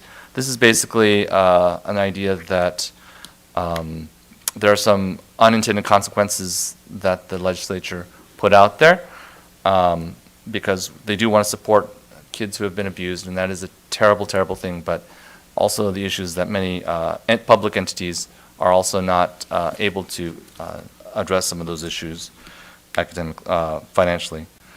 Finally, it's Memorial Day. My dad was in the Army. The first thing he did when he came back, he joined, and he didn't die, but I have to take my hat off to those people who volunteer and potentially die for our country. It's one of those amazing countries that I think it's kind of unique. And I know that we're not that unique, but I mean, I'm Japanese American, she's Korean American. If we were in another place, we would be enemies because we have a Filipino person on the board. The Japanese didn't do great things with the Filipinos, but because we're here in this country, we can sit here and be on a deliberative board. We have Chinese, we have Hispanic, Latino. We have all different groups, sexes, everything. That is something worth fighting for. And I didn't do it, but those that did definitely deserve my hat off to them for enabling us to be up here and making this as great a country as it is, that we get to talk and discuss and disagree on things that are terrible that are happening in other parts of the world where people are fighting each other over their religion or a piece of land. And here we are in this country, we get to sit with each other and still talk and be colleagues. We may not even have the same ideas, but we're not fighting each other, at least physically. So thank you, veterans. Thank you, people who sacrificed, the greatest sacrifice. Thank you. Thank you, Vice President Mr. Nishii. And next one will be my colleague, board member, Dr. Rios. Really quickly, I am going to college dinner, as already mentioned. It's beautiful, beautiful again, seeing how many of these kids who never thought college was in the future see college as a future endeavor and, be on a path to success. Congrats to the class of 2024. I know promotions are coming up and we'll attend them before the next board meeting, so congratulations now. A special congrats to our athletes who did amazing things this year. Special shout out to the girls softball that won CIF for GAR. I wasn't able to make it in person, but I was watching it. It was being streamed, and it was like, I remember running, like, oh my God, look what just happened, and then we win it. It was like made for movie moment. So again, congrats to everyone. Thank you. That's my report. Thank you, Dr. Rios. And next one will be announcements. Next, no, I didn't see. Did you? You want to say anything? Okay, because I didn't see anything. Keep it short. Next, our regular board meeting will be on Tuesday, June 4th, 2024, at 7 p.m. in our district office boardroom.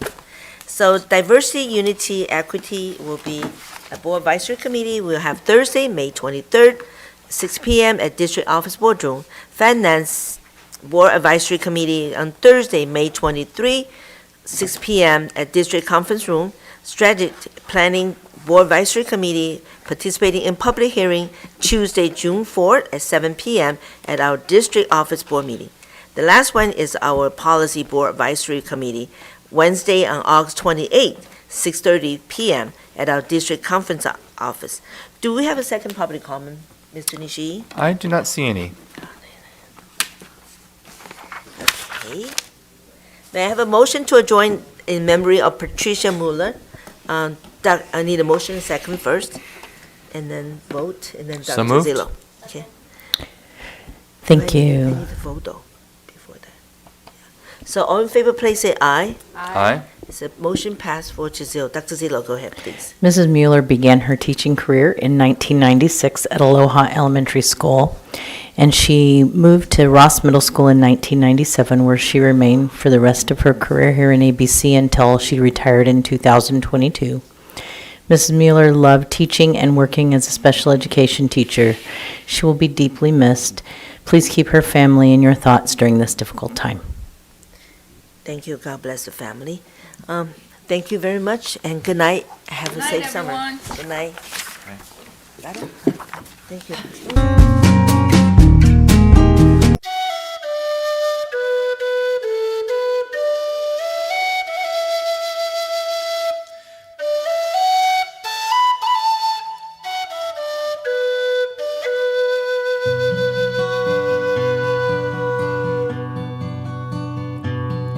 Of all the money that e'er I spent it in good company, and of all the harm that e'er I've done, alas, it was to none but me. And all I've done for want of wit to memory I can't recall. So fill